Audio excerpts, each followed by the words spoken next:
What's up, everybody? Welcome back to The Force Sensitive. I am joined today by Mr. Kevin R. Say what's up, Kevin. What up, everybody? And I also have my beautiful, sexy, and skinny co-host, Mr. Gort. Yeah, deja vu. So we've this is our second time recording this episode because we lost the first hour of it, which is a real bummer. But You might say 2.5. yeah. But the good news is I'm primed and pumped to have this discussion because it goes to some interesting places, and I kind of know where it goes, and it goes to some good stuff. So we're going to talk about it. We're going to get there, but in order to get there, we had to start at the beginning. And in order to start at the beginning, Kevin, what was your first memory of Star Wars? My first memory of Star Wars is one of my first memories as a kid. Okay. I was about 2 or 3 years old. My sister is 11, 12, right in there. And she sets down a big pan of Star Wars figures, like from the original Kenner days. Okay. And she proceeds to tell me who all the characters are, that she's given me all the figures. And the two that I remember is, first was Darth Vader. He's the bad guy. And the second was Han Solo. He's the coolest. And from then on out, my sister was cool, and she said Han Solo was cool. That was my guy. Yeah. No, I can co-sign all of that. And I proceeded to go outside and play in the front porch with him, and actually took Han Solo and had him stepping on little ants. And my sister asked what I'm doing. I said, Han Solo doesn't like him. She doesn't like the ants? No, doesn't like him at all. So my question about that, real quick, is did you live in a neighborhood? Yeah, I did. I lived in a subdivision. We were like middle class, lower middle class, kind of in there. Mm-hmm. Did other kids in the neighborhood have figures too to come outside and play? Was there any of that action? Not really. Interesting. Yeah, it was one of those things that there's a lot of kids that were older in my neighborhood, and there wasn't a whole lot of kids my age. So I would always kind of run with the older kids, and I was the only one who, like, my figures growing up and my toys, I didn't lose anything. Right. I kept all my weapons. I had all the Transformers. Everything was like, I would take very good care of my stuff. And if something got broke, it would be rare, or if something got lost, it'd be rare. So I was one of those, obsessive compulsive collectors at a very, very young age. That's interesting. I was in the same boat, but not because of my own sort of devices, but my dad was big on respect what I buy you, because he didn't have much. And so as long as I respected and treated everything well, I continued to get things. But if you know what I mean? But if I wasn't, then all of it would sort of cease. So I was similar, but for different reasons. Yeah, I was just appreciative because I didn't get little presents all through the year. It was always Christmas, or it was always a little bit on my birthday, maybe something for Easter. And that was about it, So you did not.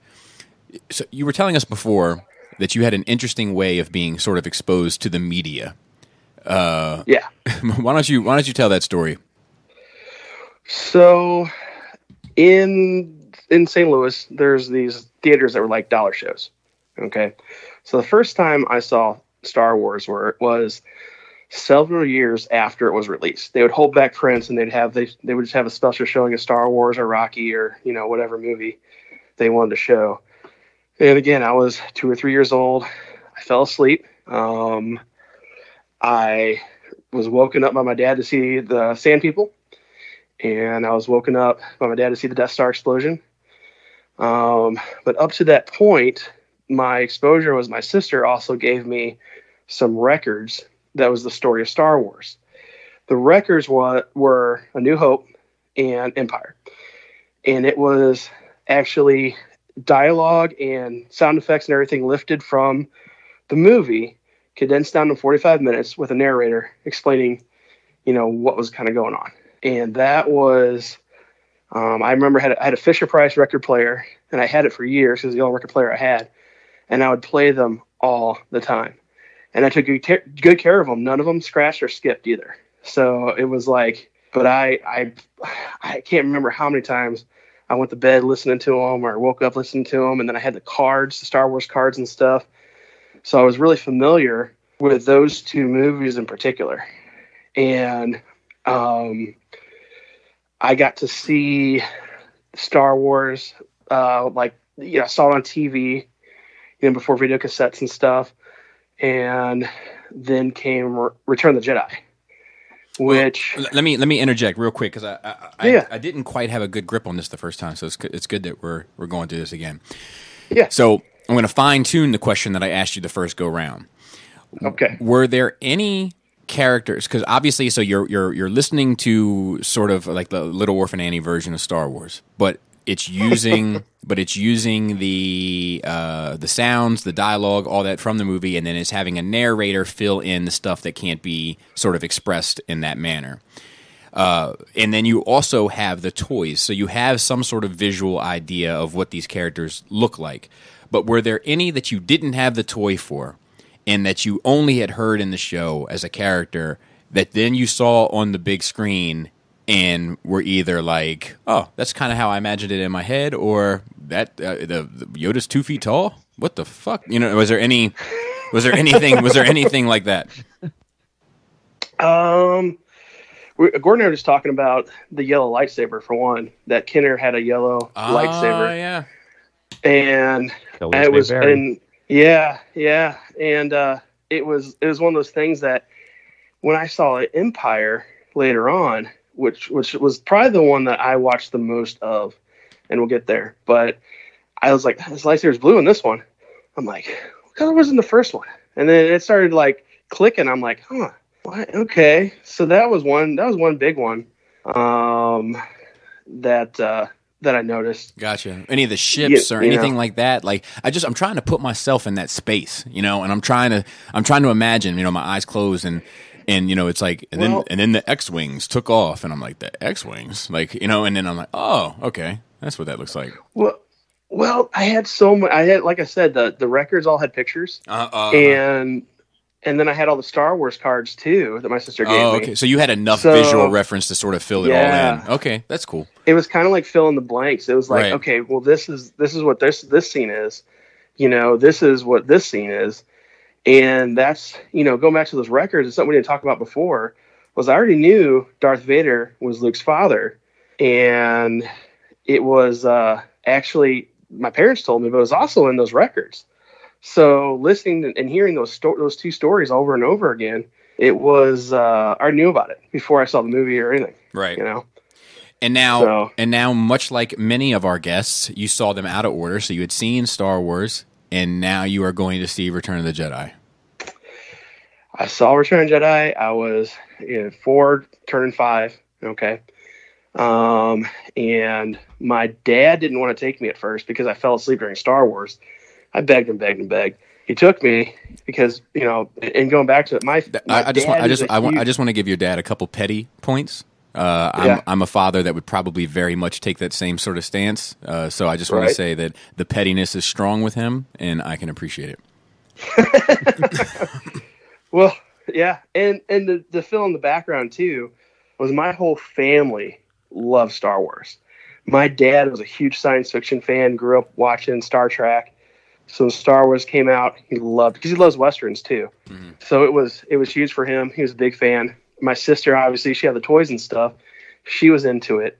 My mom loved the heart. She always talks about, the heart of Star Wars. Those characters they just love each other. They're just, yeah, for sure. I love the lightheartedness, and loves the droids, loves, that's awesome to have that. You know what I mean? Like that that family that everybody is a fan.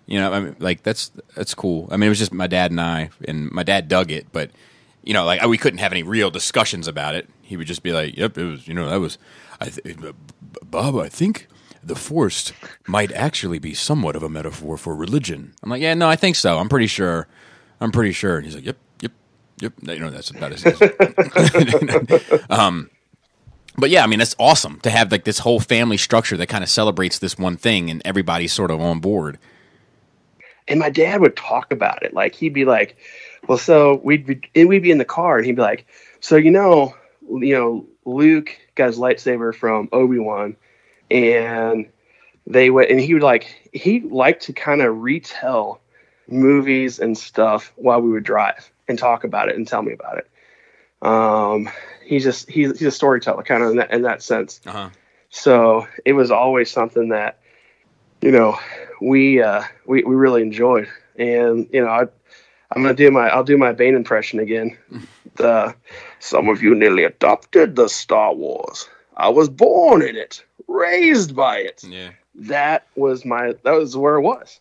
Yeah. I was in it, you know. But you had mentioned to us that they weren't like into any like the collecting aspect of it, just sort of enjoyed the films as films and perhaps more than your average fan, but not Correct. to our level of chaos. Oh no. They weren't out buying and collecting stuff or anything like that. It was just like, it was the hot thing at the time. It was something that the whole family could enjoy.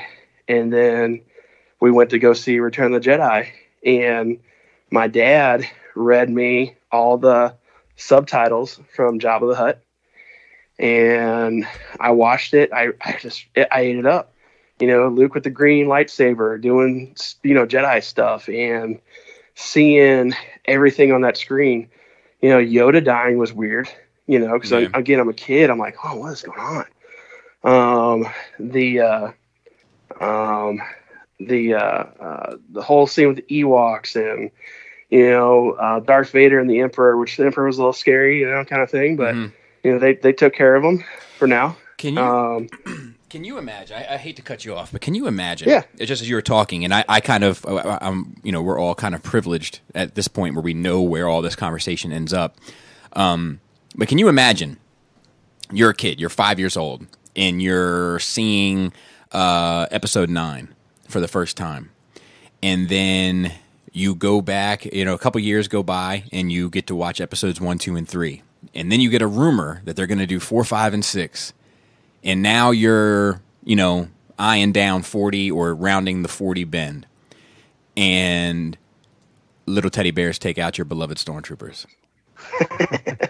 Can you imagine the outrage? Oh, yeah.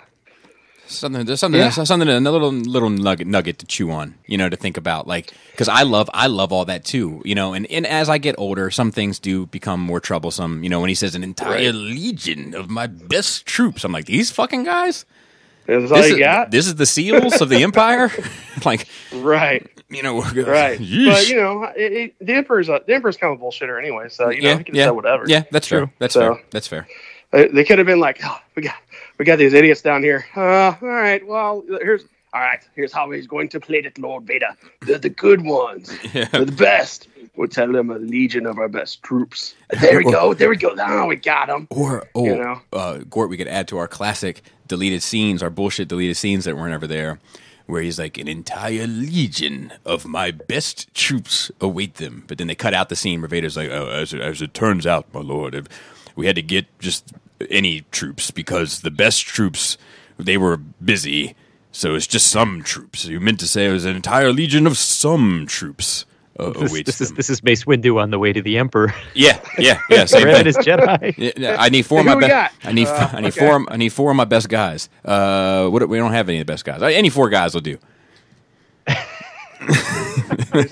All you guys need to do is just whip out the lightsaber and make an appearance. This guy's like we're going to get him. This guy's going to fall right into place. Trust me. Right. Oh, he's going to be scared shitless. There's four of us. Yeah, I mean, come on. You know, we got this. All right. On a scale from 1 to 10, how bad do you want to see the Emperor do another corkscrew attack in Episode 9? I didn't until now. I'm going 9.5. Yeah, now I'm 11. I want it bad. And I want him to be the most Emperor he's ever been. I don't know if you can be more Emperor. Scenery, chew it up. Than 9. I mean, than 3. You know, I don't know if that's an achievable goal. Like, I am the Empire. Like, all right. I know the vibes. It's like galaxy. Kidding? Yeah. He's the faces he makes, man, in Episode 3 when he's fighting, good. and the part where Mace Windu gets knocked out of the window, he goes, and It's like that. It's like that Bud Light commercial that's like, what? Ah. Yeah. I mean, it's like post orgasm. You know, like, I mean, you know what I mean? Like, it's like, all right. I just need a washcloth and put the sleep on the TV. All right. So, continuing on. I'm sorry we derailed, but so loving Return of the Jedi. You're seeing it and you're loving it, even though your dad took you, even though you didn't deserve it for petty points, right? But you saw it, you stayed awake, and you loved it. Yeah, I was all in.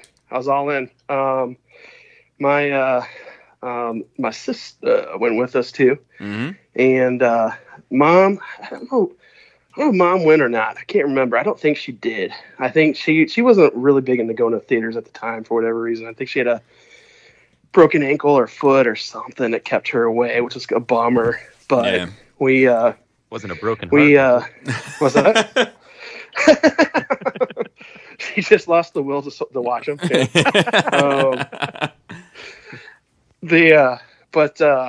So going back to this year, this was a cool year, and again, it's a little story heavy here, but we like my dad's side of the family, it's kind of like it could be distant relatives of your side of some of your family, Bobby. I see. Yeah, grandma was crazy, and all the kids left and didn't talk. Okay.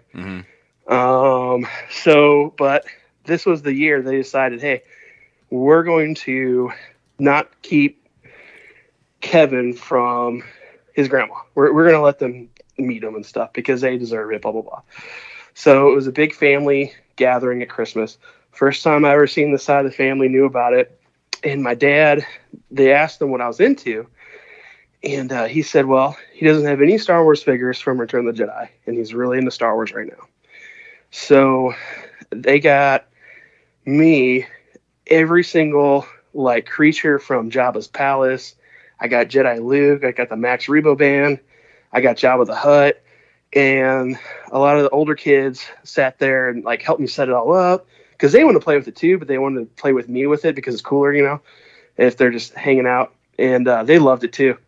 Some of them got their figures out, and it was awesome. It was such a great time. Yeah, I love stuff like that. Little memories of like these little key moments along your, you know what I mean? Where and these little franchises that we love and other people don't understand are just they're intertwined to a degree that they're inseparable from the highest moments of your life and memories. You know, I love that.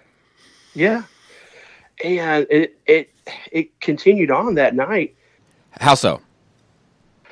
So that night, you know, Christmas Eve, I went to bed. I got up to use the bathroom, and I came out of the bathroom, and I honestly, my dad was there standing in front of me, and I thought I was in trouble because I was the kind of kid I would sneak. I would have snuck in and looked at him, and he asked me, he goes, "Hey, you want to take a peek around the corner and see what Santa brought you?"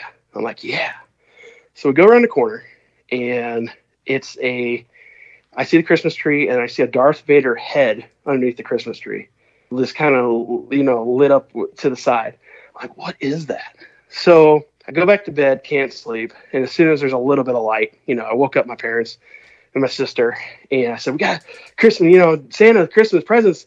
I run in, and it's a Darth Vader carrying case. And all those figures that my relatives gave me, and my old figures I had, he actually put in the case and then put stickers on them all with the names of all the characters and stuff. So I knew where they went. And they were all in the case. And then he also put together the Millennium Falcon with the batteries, with the stickers and everything. My parents were really big on making sure I didn't have to wait hours while they put stuff together, and, you know, and I could just get it and play with it right away. So I got it through Han and Chewie in there, and Obi-Wan and Luke in the back, and the droids, and I was flying around the house, you know. And it was a great memory, man. Just a great memory. Yeah. Dude, like I can just relate on a thousand different levels. So fill us in on the time between seeing Return of the Jedi and then finally seeing the last component of the trilogy that you hadn't seen, which was Empire. Right. So I did see Star Wars on TV again, and I believe I saw Jedi again. And I think I was in first or second grade when we finally got a VCR. And I begged my dad, like, we got to see Empire Strikes Back. I got to see it. It was the grail. I had to see it.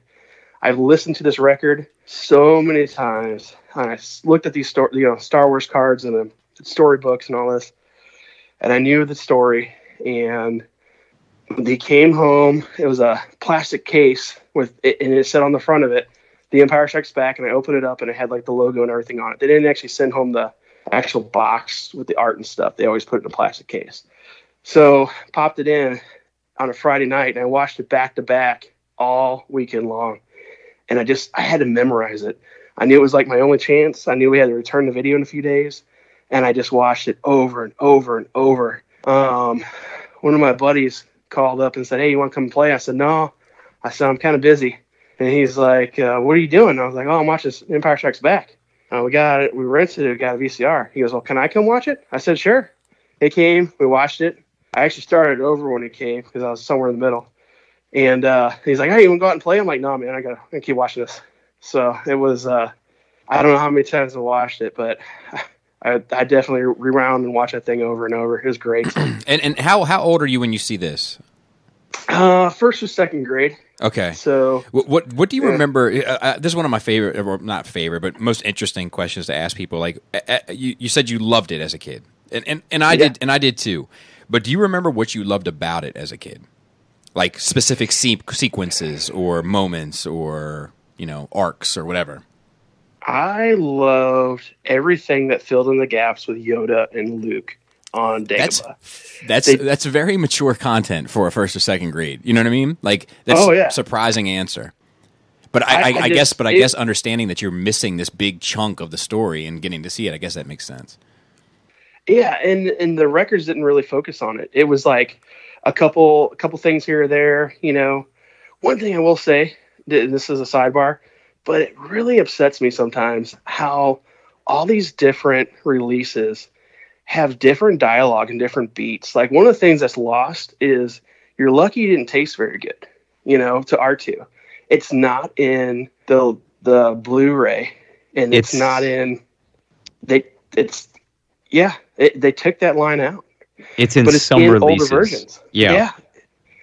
And that's something that was just different cuts, different takes, and there's a handful of things like that. Like there's different cuts. Another good one is Leia on the before they swing across the chasm in the Death Star in the first movie. You can hear her firing the stormtrooper rifle, and sometimes it just sounds like it's shooting the blanks without any actual laser fire, and sometimes that's in there. It just depends on what version of the movie you're watching. And you get really attached to some of those versions. So as soon as there's a change, it's more jarring. Yep. And it's a little more consistent now, additional changes maybe, but like the main track is all together again, I think, for kids growing up now. Yeah, that was, they don't know it like we do. Right. Yeah. Agreed. Yeah. And it's like whenever there's something a little different, it's like, oh, okay, well, I don't agree with that choice, Yeah. We want all our member berries to be the same. So, member berries, though, don't. But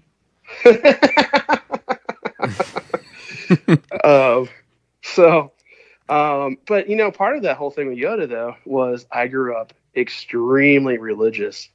So, and I mean, it was like, it was big tent revival. It was, you can't listen to this kind of music.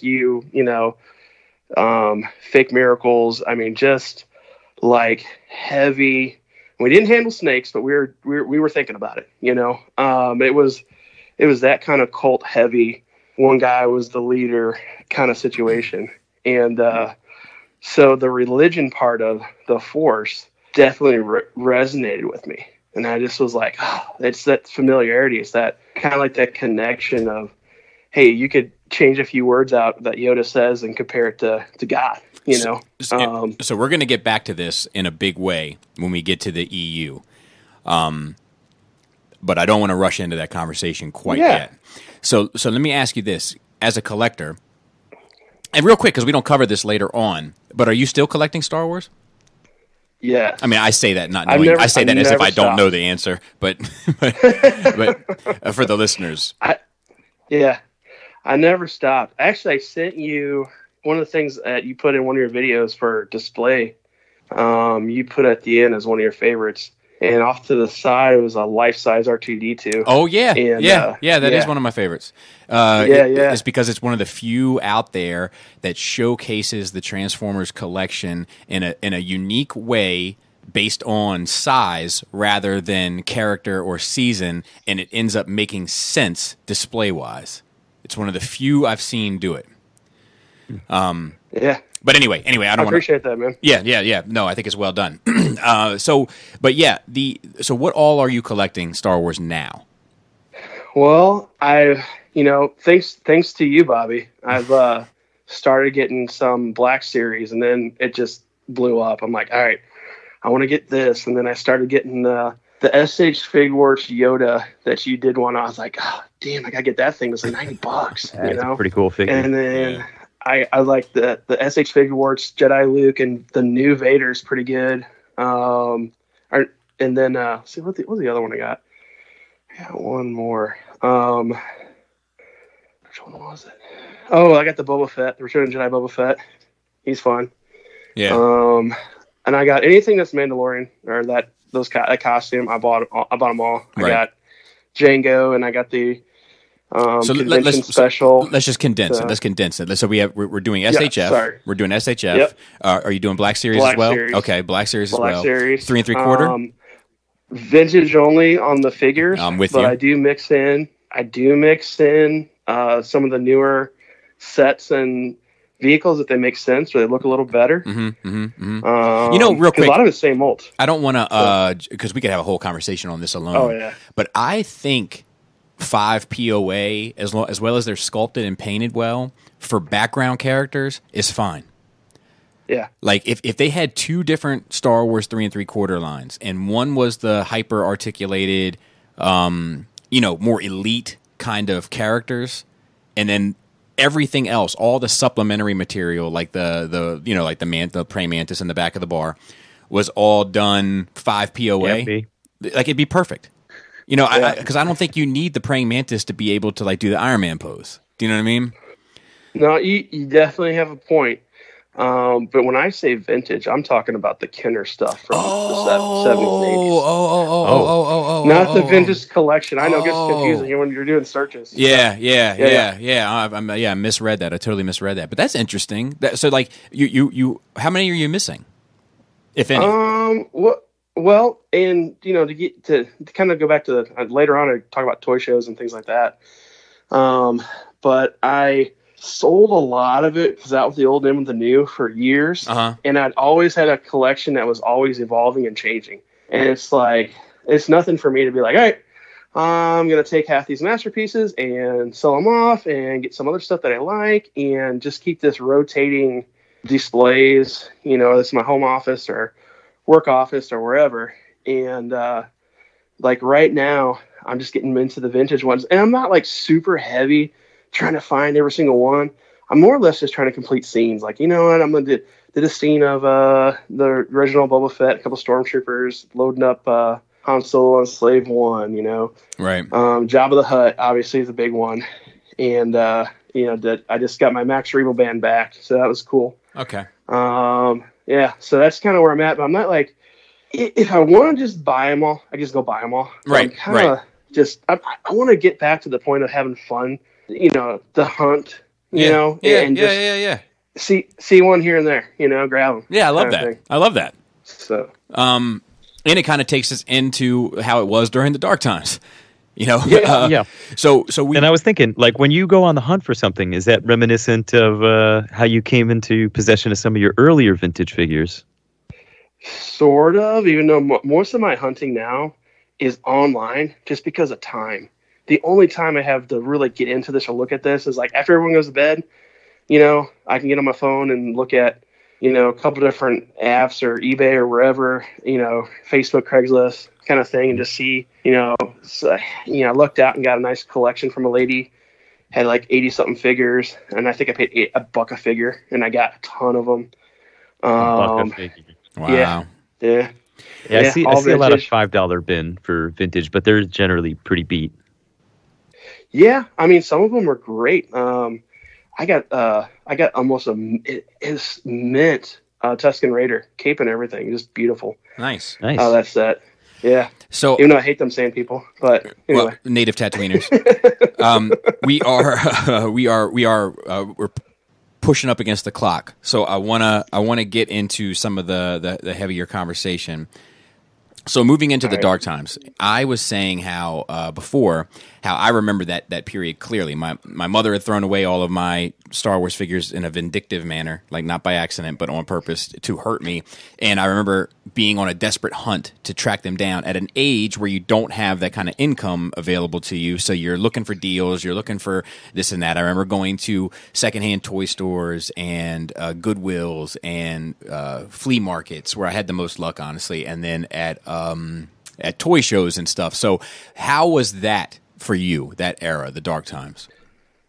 Well, it was hard for me to find stuff, and obviously couldn't find it in stores. And I didn't have a whole lot of vintage stores around, and it wasn't really a thing that people did a whole lot around here.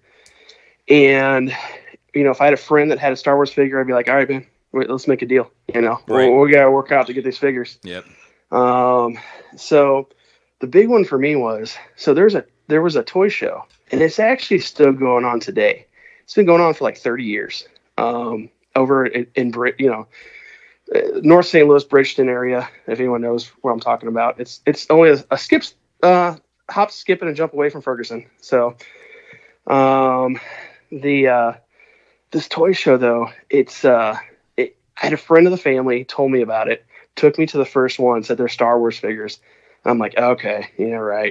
I'm going to go, brought some money. And then I saw so much stuff that I never saw before with my own eyes, seeing the Wampa and the Tauntaun and just more of the ships and the AT-AT and the AT-ST. And it was such a cool experience. And I went like every 2 months. It's every 2 months. It's always been like that way. And it just, every time I'd go, I'd look for deals. I had allowance from cutting grass and stuff like that. And I would just, if I saw a good deal on a figure, I'd snag them, finding a really nice Luke and X-Wing gear was something I was always wanted. Got that. Finally got a Stormtrooper that was a proper Stormtrooper. All I had as a kid was a Snowtrooper. And again, it's weird collecting and being at this age because first off, at 12 years old, toys aren't cool anymore, to the normies. But I didn't care. I was like, I'm into this.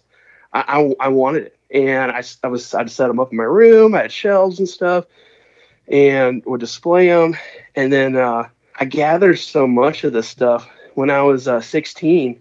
I'm like, I'm going to do one of these toy shows. I'm got a bunch of extra Star Wars stuff, vintage stuff.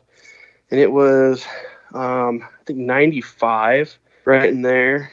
And I did at this toy show, I sold $3,000 worth of merchandise. Nice. Being 16 years old, that's the most money I ever made in a day, by far, not even my normal job. And I said, there's something to buying and reselling, which is what I do today is I buy equipment and resell it. And it's weird how the Star Wars collecting had a lot to do with what I do today for a living. Wow. Yeah. Wow. That's awesome. Yeah. Yeah. So let me move into the EU a bit. Yeah. First, we're going to get Shadows of the Empire out of the way so we can kind of dive into the other bit a bit heavier. But I got to ask the 5 questions. Did you have the book? Yes. Did you have the video game? Yes. Did you have the comic book? I don't recall. Honestly, it maybe not. If they came with the figures, I think some were packed in with the figures, and that's maybe how I got them. 2 of them had pack-in comics. Yeah. Okay, so then I had those that came for sure. Did you have the toys? Oh wait, you just answered that, but might as well just ask it for the sake of asking. Yeah, I had them. I got the green guy with the fans. Fancy Lord Scissors and his yeah. And did you do the fan dance? And did you have the soundtrack? Yeah. Okay, I have joined you now and owning the soundtrack. I never had it. I didn't even know it was a thing, I don't think, until Gort brought it to my attention. And then Gort, in a tremendous act of generosity, I think, either generosity or also more vindictiveness in my Star Wars collecting history. Yes, bought me the soundtrack as a gift. So now I have entered into that scum of the earth that owns the soundtrack to Shadows of the Empire. You're welcome. It's not a bad. I know. It's just not as much fun. It's just not as much fun to say it's fine. Have you gotten a chance to listen to any of that? I have listened to a few. I haven't made my way all the way through it. I have listened to a few. Yeah. Interesting. Was it used in the video game? Yes. Okay, I was going to say because some of it sounded familiar to me as I was like scanning through it. I don't know all the facts. I assume that this was made first. They incorporated it into the game. Gotcha. Whatever fit. Gotcha. Yeah, I just played the first level, I think, where you're knocking over walkers and stuff, and then that's most people's story. Yeah, the gameplay is just funky on it, man. I don't know. It's like the early days before there was really like a proper free look in video games, where it's a lot of turn and strafe. And, and 64 was not particularly friendly. Definitely something that had to run better on a PC. It was a worse version of Mario 64. If you know what I mean? Yeah. So no, you're not wrong. It was definitely a challenge. Something that was just kind of coming to mind. There was a train level in that game, and it's not dissimilar to Solo. Oh yeah, I do remember that. I don't recall that one. That's IG-88 is the final boss of the train level. Does he look like he does? He was hard. Mando? He was difficult. He was not easy. Yeah. Did he spin around and do all the shooting and stuff like that? No, he actually jumped around a lot. He was actually pretty mobile in that game. Shockingly. Okay. All right. But you fight him and he tells you where to find Boba Fett, so you can go get Han and Carbonite. Oh, nice. Yeah. So let's move into the other big EU element, which is heir to the Empire and all that stuff. Did you read all that? Okay. Yeah. So I remember when I first found out about it, I walked in the Walden Books and they had a huge poster with this wizard-looking dude outstretched with the electricity, and like my guys on the bottom corner of this poster. And I'm like, it's Star Wars, it's content, I'm buying it. And then bought the book that went with it. And I read that book front to back several, and I'm not a reader, so it was like. Are you a driver? It was sometimes a flyer. Okay, all right. So, but yeah, it was definitely I loved it. It got me back into where it's like, all right, these are my guys, and they did a good job. The Zahn stuff was great. Mm-hmm. When Kevin J. Anderson stuff was a little childish for me. It was hard to read some of that stuff, right? But I was just having a discussion recently about the EU, and some people at work honestly came up to me and started talking about Star Wars, and we get into a bit of that later. But a few of them ended up being like in the trenches. They knew their shit, and they asked me, they were like, "What is your take on EU versus Legends versus Disney canon versus blah blah blah?" And I got to talking about it. And as I got to kind of the meat and potatoes of my own point, I was like, you know what it is? At the end of the day, I can put it in a sentence. I miss a lot of the EU characters. I don't miss many of the stories. Yeah. I can feel you on that. I mean, the Zahn trilogy was huge, and my other big one that I loved. Yeah, the Zahn trilogy is the one that stands out as a winner amongst, you know what I mean? Like, it was elite amongst its peers. But continue. The other one that was a huge, it meant a lot to me, was Dark Empire. And here's the reason why. So I grew up really, really religious, talked about these big tent revival meetings, and I was on a youth trip. And on this trip, we didn't have phones and all that kind of stuff, boys and girls. We had cassette deck players. And if you're lucky, you had a CD player, that skipped a lot. But I had a tape deck, and I brought a bunch of Star Wars music with me, along with other John Williams stuff. Superman, different things, because I knew anything secular was not going to fly. Anything that was not quote unquote Christian music was not going to fly. And at the house, I really wasn't allowed to listen to a lot of that either. So, but they saw that I had it because they were confiscating music, and they're like, "Oh, you can't listen to this." I'm like, "It's orchestral music. There's no lyrics. There's nothing." "Oh, well, the healthy diet of anything like this, Star Wars, this is not good for you." And they took my music, said you can have it back afterwards. I did get it back, but it was like just hardcore religion. And one of the places we went to was a small town, and we passed a comic book shop heading to this church in this little small town. And they said, "Don't you kids go over that comic book store." I already know. And which is the worst thing that any person can say to a young person. Don't. Right.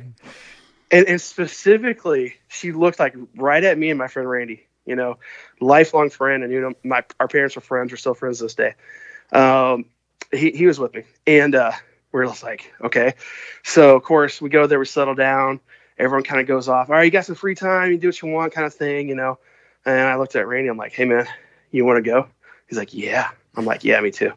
So we just kind of waited around and then kind of just took our time getting there and stuff. We go in there, and there's already several kids from our group in there, and the pastor's daughter's in there too. And I'm like, "Atta girl." Yeah. I'm like, "Oh, all right." And it was very, I ain't gonna say nothing. I ain't gonna say nothing. You're not gonna say nothing. I'm like, "Yeah, all right." So I kind of waited for the kids to leave. Because what I found was the oversized issue number 4, and it was from the UK. It's just an oversized version of Dark Empire. It's like a magazine style, and on the front of it were the bounty hunters on the right, Han Solo in the middle, had the Falcon in the background, and Princess Leia on the left. And you open it up, and the first thing you see is Boba Fett saying, "Greetings, Solo."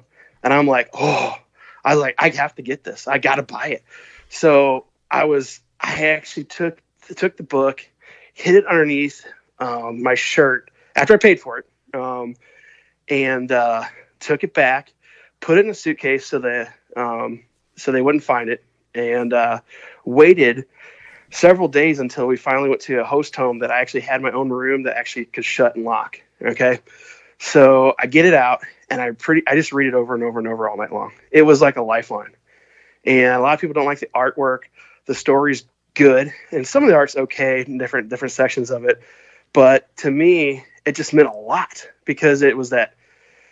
It brought me home, and I was so miserable. I never want to know those trips again.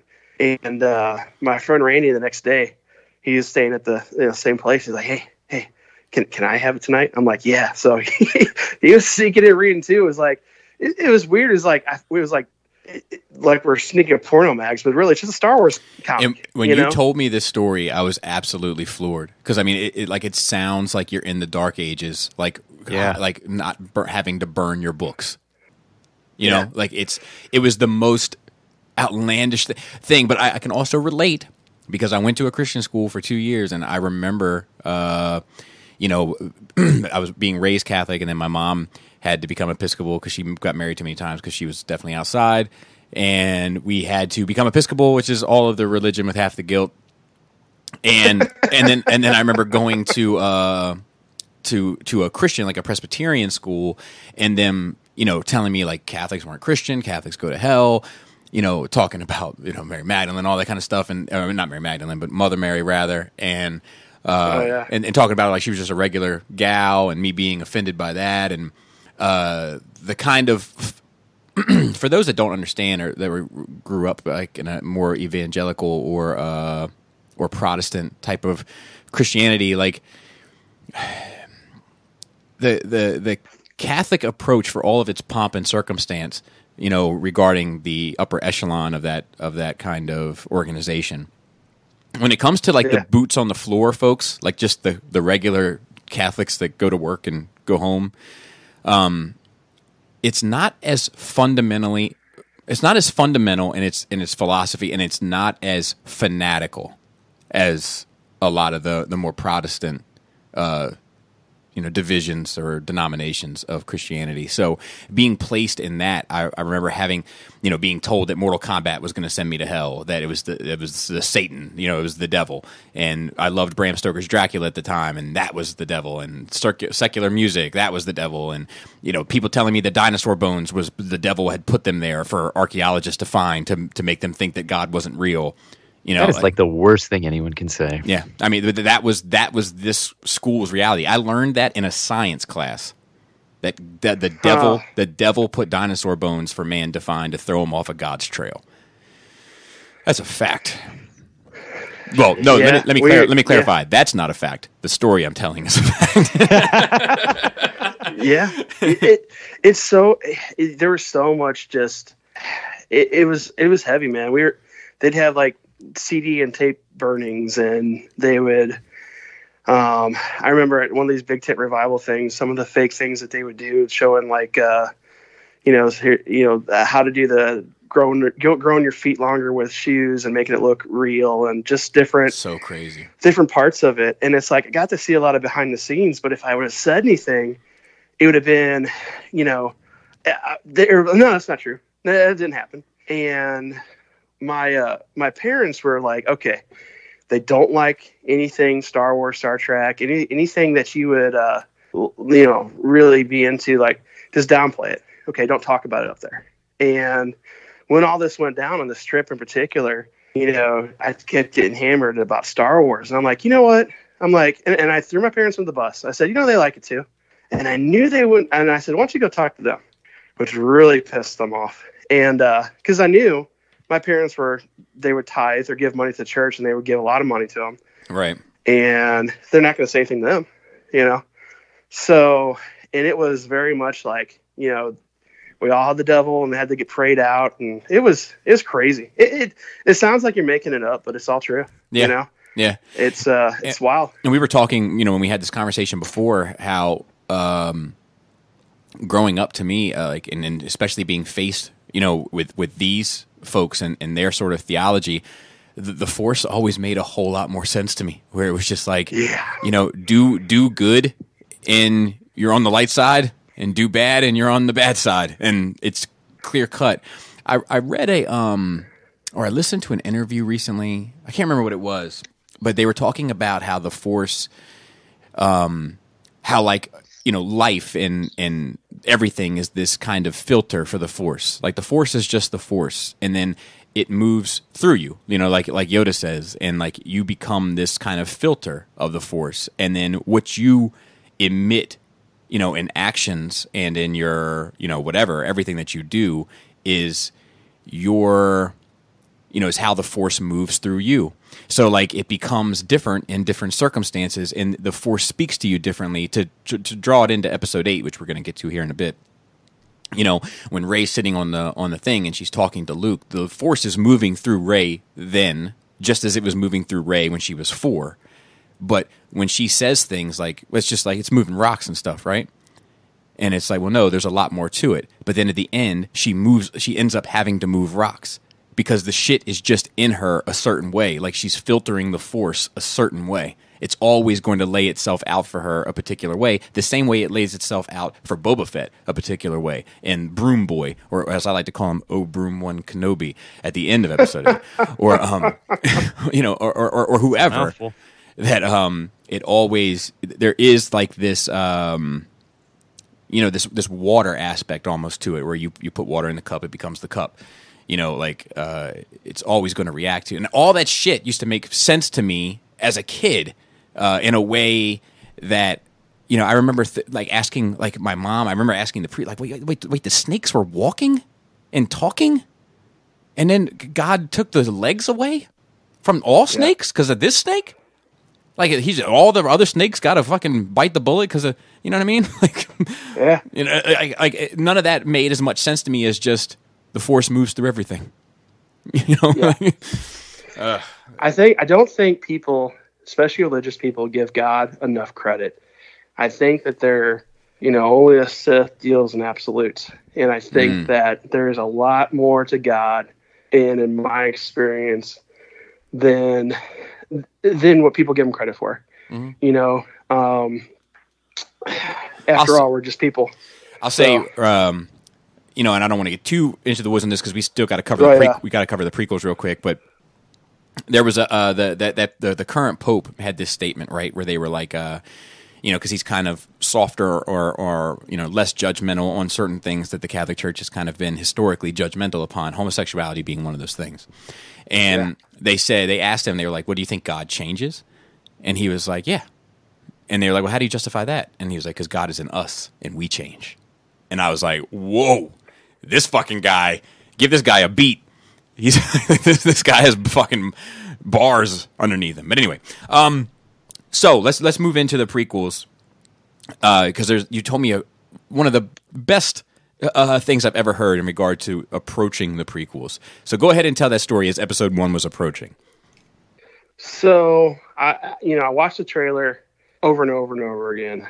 You know, I think it was a great trailer. The big hype train and stuff. And I was actually at a community college, and I took a semester or two there, and I was in a film class, and you know, they watched the trailer, talked about it, and actually the teacher that was teaching the film class, you know, we got to talk. I said, "Yeah, I'm a huge Star Wars fan," and stuff like that. And she said, "You know," she says, "it's not going to be the same." And I said, "Well, what do you mean?" She goes, "It's not going to be the Star Wars movies that you knew." And she goes, "Don't set yourself up for disappointment." And I'm like, "Oh," and it resonated with me. And I'm like, man, I was like, you know, and I took a step back, and I'm like, you know, there's something to this. And I said, you know, I didn't go on opening night. I wanted to hear what everyone had to say. I wanted to just take a moment and take a breath and be like, all right, what am I in this for? And am I going to be disappointed in this? And can I look at this objectively that's not my Star Wars, but enjoy it for what it was and what it is? And I went about a week later after hearing all about, you know, Jar Jar stinks and, you know, this, that, and the other, and pod racing was cool, Darth Maul was cool. And when I saw it, it was kind of what I was expecting to get. I didn't have a lot of disappointment. You know, I did, you know, enjoy the pod racing scene. If it were just a few minutes shorter, it would have been great. Mm-hmm. I enjoyed Darth Maul, and Qui-Gon. Great character, man. Great character. But yeah, that's what I took away from it. I love that. I love that, though. I think it's the most mature or adult, I guess, way to approach Star Wars that I know I don't. You know, like I'm first in line, hyped up, like this is everything. You know, but I think that calming of the storm before walking into that movie was something I wish I would have had that professor. You know what I mean? Like I wish I would have had somebody say, like, look, regardless of what you think this is going to be, it's not going to be that. It's going to be whatever it is, and you need to prepare yourself for that. You know, and go ahead, Gordon. See, look, even especially after 7, I'm surprised that people didn't walk into 8 a bit more with that kind of mentality, and they really walked in with. I wish I took that with me years later. Right? Yeah. So then, moving into Episode 2, the Yoda scream.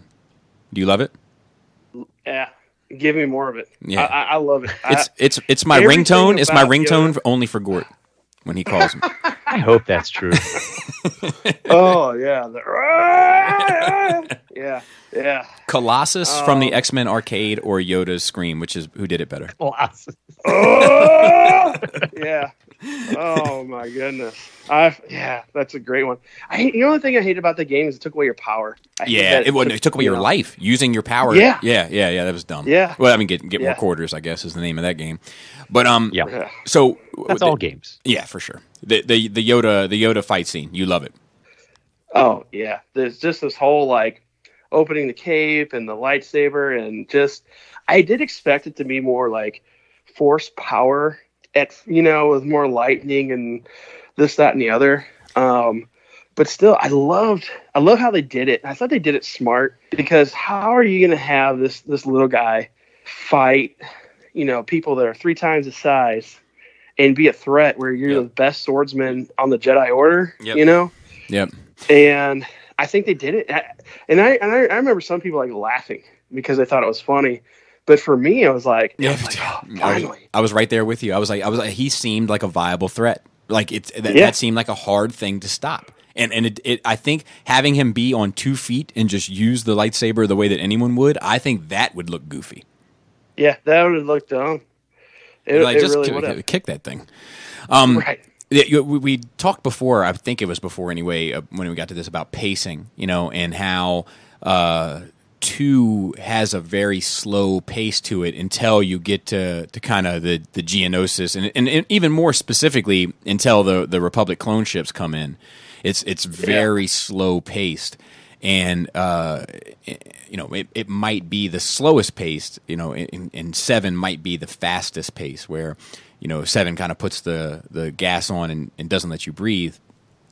And Gort was asking me what my preference was, and I was like, well, I don't know necessarily, but looking at it, I think that 8 and 5 both have a little bit of column A and a little bit of column B, and I compared it to being on a highway. You said highway, right? Yeah, and running into some traffic along the way. And I think that is how I prefer it, but I do think that it does pose a problem for a lot of people, especially general audiences, Episode 2, in kind of sticking around and then sticking around to the end, and then once they've stuck around for so long, giving a fuck once they get there. Yeah. But I think it's interesting because, like, when I had the DVD, you had the chapters before streaming and all that stuff was huge. I could always jump this one chapter right when Mace Windu walks in and goes, "This party's over," and that's basically where I'd pick up the movie. Yeah, it was like whenever I'd watch it, I'd start it there and just watch it to the end. Yep, Yep. That's where it takes off. That's where it takes off. And I love around the survivors of perimeter create. I think it's the most. I think it's the most Yoda statement ever. Yeah, it's so awkward. Oh man, it is. The only other thing that I thought was really cool in 2 is, and this was very, I don't know if you guys looked at the making of it or watched any of that stuff, because I watched all that stuff too. Mm-hmm. They said Digital Yoda was, when he looked when they're in the room with Palpatine, and he had that look of like, "You're up to something, you motherfucker," kind of look. Yeah. I mean, it was like, that was the scene that they did. And the first Yoda that they did to sell it to George, that didn't have to be a puppet. Oh, really? Yeah. They didn't just show him Episode 1 again and say, "No, this puppet's terrible."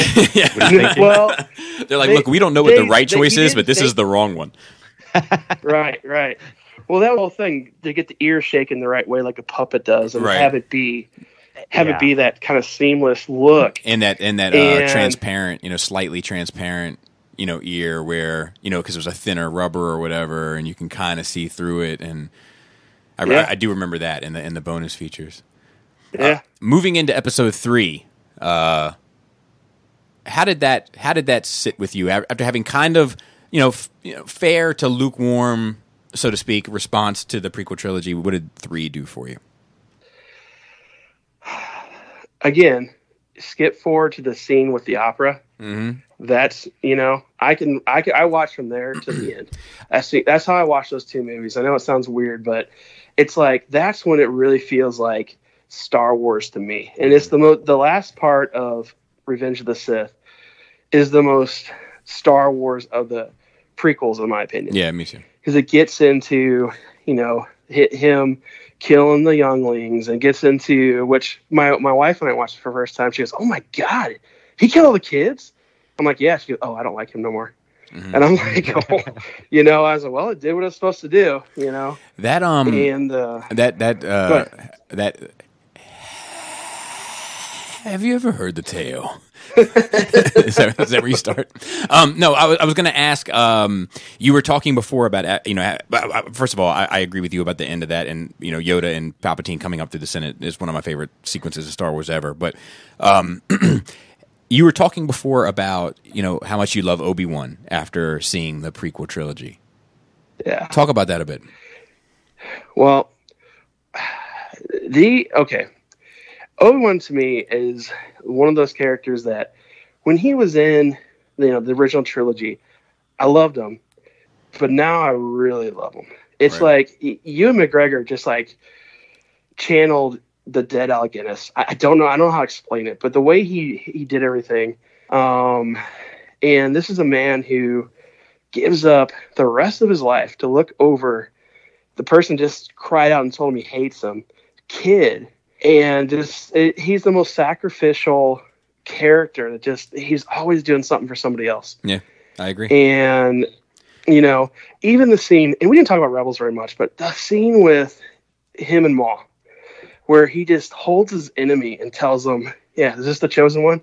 It is. You know, just that, it just gives me goosebumps. I love it because it's that this guy just tried to kill you again, but you're going to hold him like a brother in arms because he's a lost soul just like you, just like everyone else. He got fucked by the Emperor just like everybody. Yeah. You know? Yeah. I think this was in the prior recording. I was saying how I think Star Wars works best when it's a tragedy, and the characters work better when they're tragic. And I think that Obi-Wan is probably the most tragic character, especially in Star Wars, but possibly in fictional storytelling. Period.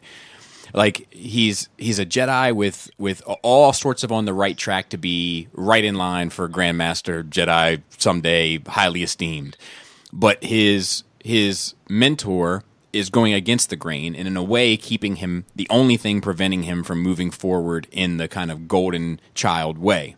Then he inherits a Padawan that he didn't want in the first place because he didn't think something was right about it, only for that Padawan and him to become closest friends, and then for that Padawan who was underneath him to become the biggest monster that the Jedi had ever encountered, killing off all the Jedi, and then he has to hide away for the rest of his natural life just to look out for his friend who became a monster's son in order to sacrifice himself for him. Yeah. Like, it's fucked. Yeah. You know, but it makes his character so rich, you know? It does. It does. And to hear what, like, going back to the original trilogy, I love Obi-Wan's conversations with Luke. Mm-hmm. The one in the New Hope where he's telling about his father. Mm-hmm. And especially, and I'm sure you guys have seen this, there's 2 YouTube cuts that one's really short where he kind of looks back and has a moment and talks to Luke about what happened, and they kind of intersplice episode 3 parts. Yeah. One of them's really bad because it goes on and on and on. One of them's like a minute and 30 seconds. It's good. Go ahead. I'm sorry. But that scene there, and then the scene on Dagobah where he explains everything.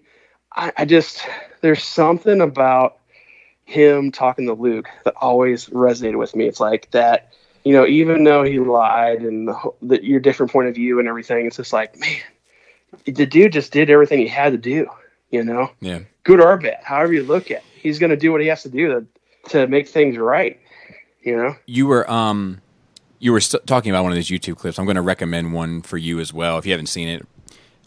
But if you Google, it's about 3 minutes or whatever. If you YouTube it, I think it's called "He Was My Master" or "He Is My Master," and it's like a montage set to music sequence with Ahsoka talking about Anakin, and it's fucking moving.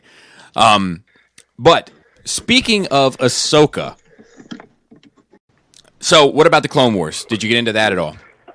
Either the movie or the show or both? Oh boy, the movie. Okay, so I went and saw the movie opening night.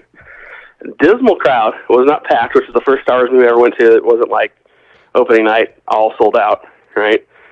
And dude, it was one of those things that I didn't care much for it. The nicknames and the snips and the all the nicknames and stuff and just everything about it. The Baby Jabba, it was just weird. It didn't pace well. I didn't like it, you know. And I watched it because it was Star Wars, and then the series is on. I'm like, all right, what do I like about it? Well, I think the animation's good. I like seeing all the different vehicles and stuff. I like seeing the clones doing clone things. I'm like, all right, I'm just gonna watch it, you know, just take it with a grain of salt, and then it's something, and it's what I got right now. So I was in, and then it started just progressively getting a little bit better. They start getting deeper into the characters. I did like it was interesting. Clone Wars could actually, in my opinion, almost been a whole different multiverse into its own. Yeah. Is it? The Anakin character was so far removed from Episode 2 and 3, and Obi-Wan was they did okay with Obi-Wan. Again, he got better as it went on. Yeah, I think he was a little closer to what you see in the movies than Anakin was. Yeah, or a lot closer, rather. Yeah, Anakin was tough because they made him such a heroic, noble character, and they only had a few dark side moments in Clone Wars with him. And I don't know, it just didn't seem like the same character. Ahsoka grew on me. I couldn't stand her. Yeah, a little bit. I think a lot of stuff with her leaving and stuff, I think that was big for him, Yes. Yeah. And I wonder how much that's going to play out in the next little series we got coming up, or the next little, I guess the last season that they're doing. Right. Yeah. And I think it's important for us to see that too. It's just a shame that we're getting it so much later than we needed to get it. Yeah. Yeah. No, you're right. They had some, I don't know, Clone Wars was like, all right, well, we got to keep doing it. And I don't know, it didn't end right because I think that's when the buyout happened, and then they put the other season on Netflix and stuff, and that season was okay.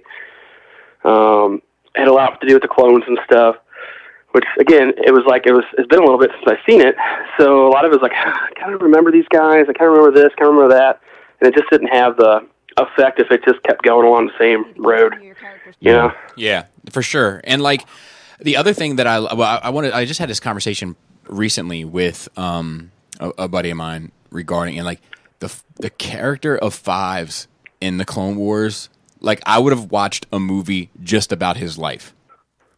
Huh. Like you pretty much follow him the whole way. He's the one that ends up getting the glitch, right? Yeah. Yeah. And like is discovering, yeah. Yeah. Yeah, and like he loses it, seemingly loses his mind, and like it actually it led to this conversation of like does Star Wars work best as a tragedy? Like when it's a a sad state of affairs, when a character has like some tragic event that befalls them, does that work better in that universe?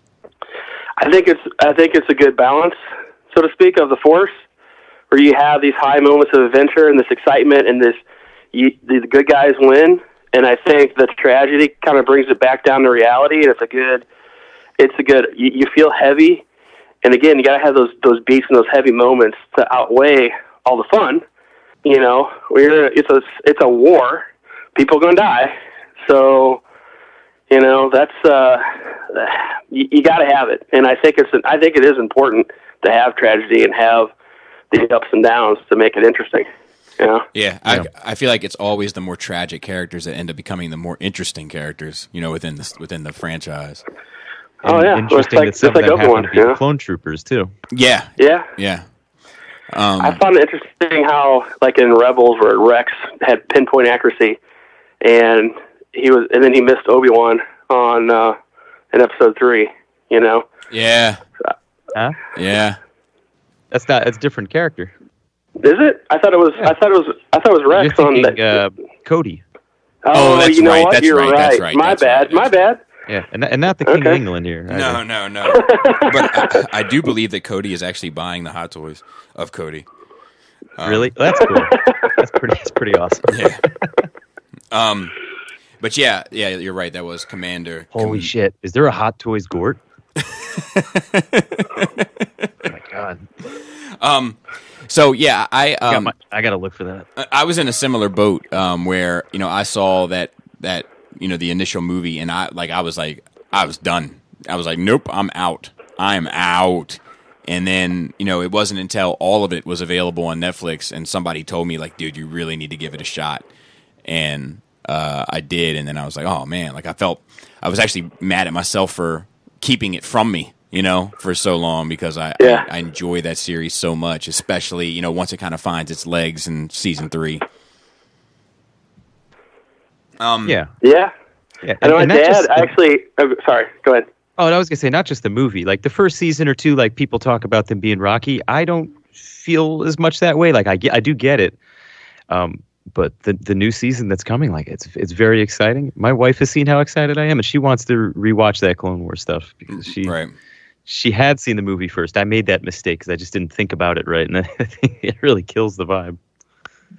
Well, when it all came out and it was available on TV or Netflix or whatever, I had my dad was helping me with my daughter. It was he would watch her in the daytime and stuff when she was little. And I put on the Clone Wars. I didn't put the movie on, just put the season 1, episode 1. And I said, "Hey, you should watch this." He's like, "Oh, cartoon, man." I'm like, "Yeah, it's okay." He goes, "I don't know." And then he put it on. He's like, "All right, put the next one on." All right, put the next one on. So he binge watched it for weeks until it was over. And I was like, "What'd you think?" He goes, "I like it. It's good."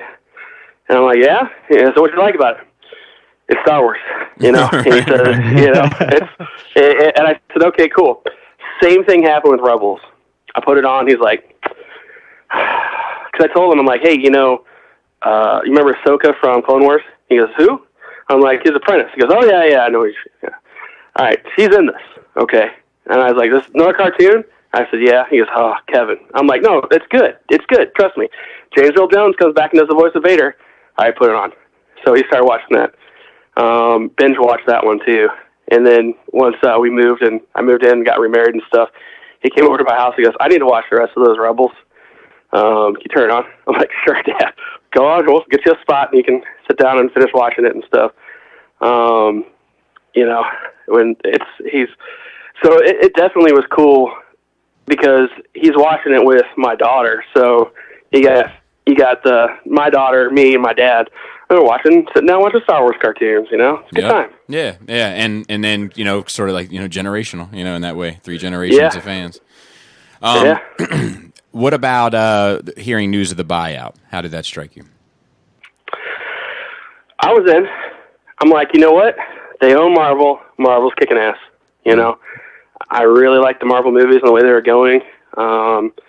You know, I don't know if it was before Guardians or after Guardians, but I remember seeing Guardians of the Galaxy going, this feels so much, this gives me the Star Wars feels. You know, there's crew, they're doing this, they're doing that. It has good humor in it. Love Guardians and Firefly, same way, you know. And I was hungry for it. I'm like, all right, I need some Star Wars to be Star Wars. Maybe it'll be like Guardians. They did a great job with that. Maybe they'll do a good job with this. And I was hopeful. And then when they got the original actors to say, "Yeah, we're in," and Harrison Ford was on, I'm like, all right, my guys are in there. They're for it. I'm going to watch it. And, you know, the same thing I was talking to my buddy. I got a friend. This is another side story. One of my best friends growing up, and he was his 4th grade. We're still friends now. Big guy. And I nicknamed him one time. I'm like, you know, if anyone gave me trouble at school, he'd always be right there going, "Hey, come on. You want to go?" Right. I'm like, I was like, you're like Chewie, man. And that name stuck. My kids call him Uncle Chewie to this day. That's awesome. Yeah. He and Chewie said to me, he's like, "Hey, I don't want to see these guys die."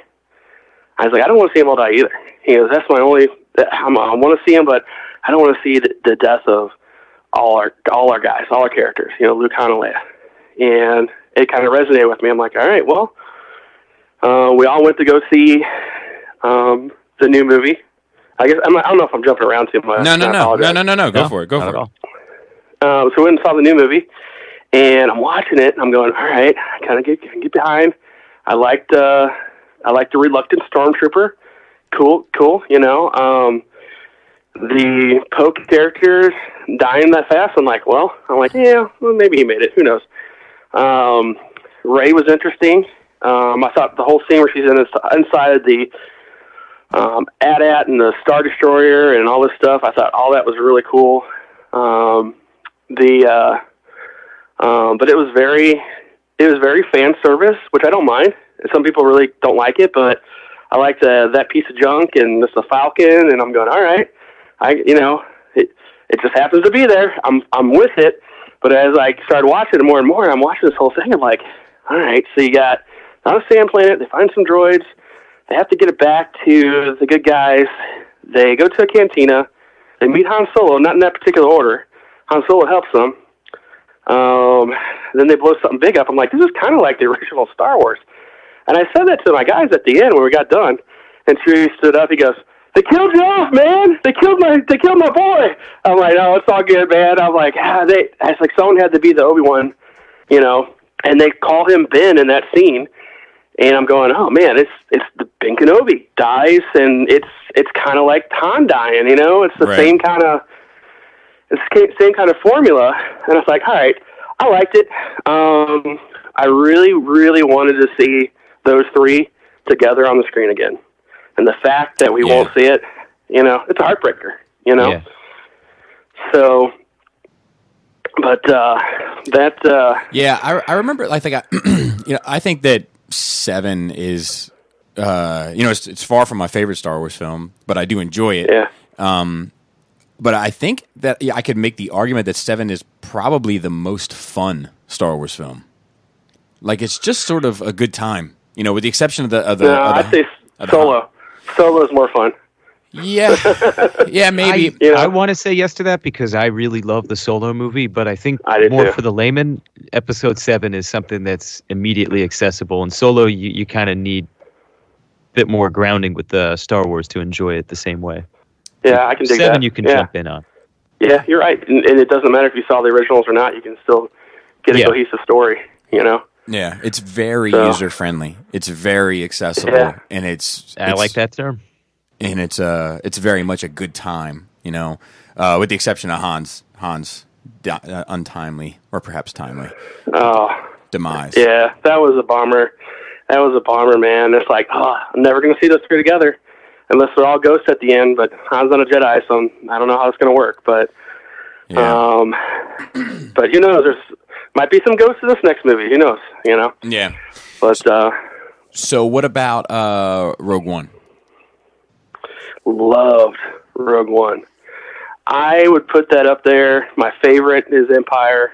Second is New Hope because it's a New Hope. Uh-huh. And I liked Rogue One more than Jedi.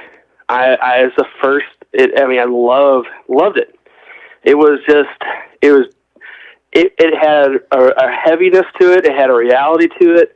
It had a lot of throwbacks to A New Hope, and at the end, where it just butts up right against it, is awesome. And of course, the whole movie, the best part of the movie is Vader just being Vader and seeing him just unleash on the big screen for the first time like he did.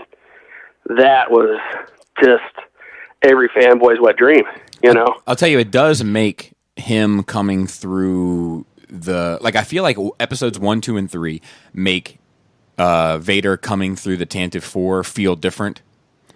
And Rogue One kind of does the same thing. Like, it makes it feel different again. Like, I kind of found him to be less threatening after episodes 1, 2, and 3. And then after Rogue One, he seems more threatening again, walking through that door. Yeah. Yeah. No, and to me, the two movies that really, I feel like give Darth Vader the most character is Empire and Rogue One. Just seeing him be what you want him to be as a villain and being this badass. And he's not just on, Tarkin's chain and doing, I was like, dude, why is he listening to this old man? Come on. Right. I was like, he talk about the Sith. It was me like, I think we should do this, Tarkin. Okay. No, it's the other way around. It's weird, Yeah. But loved it. There's Rogue One. I like the ending. I like the tragedy, like we talked about before. At the end, really worked. Yep. That whole scene with the Akbar.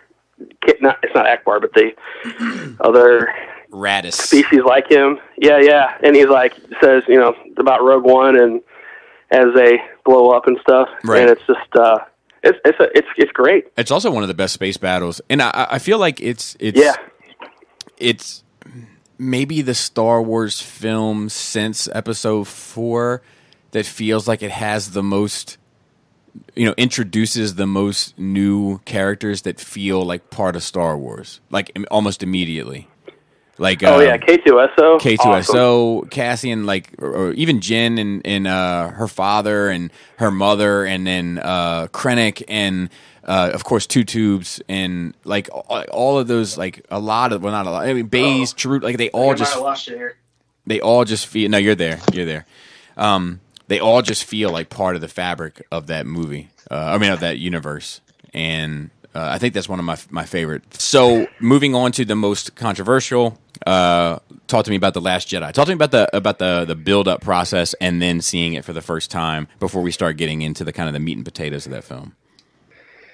Man, I was so excited about it, because it's finally like, all right, our boy Luke is going to do some Luke stuff. We're going to see some cool Luke things, and he gets his lightsaber back, and I'm ready to, all right, take some revenge on Kylo, and I'm all about it. I'm like, I'm hyped.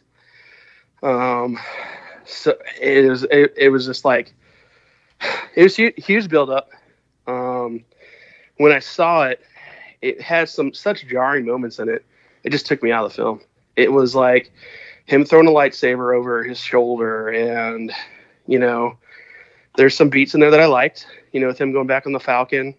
I liked when Chewbacca, broke down the door and growled at him. I liked the Praetorian Guard scene with Snoke dying and everything, and that's a great fight scene. The biggest thing for me was, Luke's character. And I watched your video on Luke. I think I see your perspective 100%. But that's where, and I'm going to tell you that I think this is a huge thing for fans. Okay. Mm-hmm. I think there's a lot of fans that have bought into Star Wars when there was no movies, during the EU.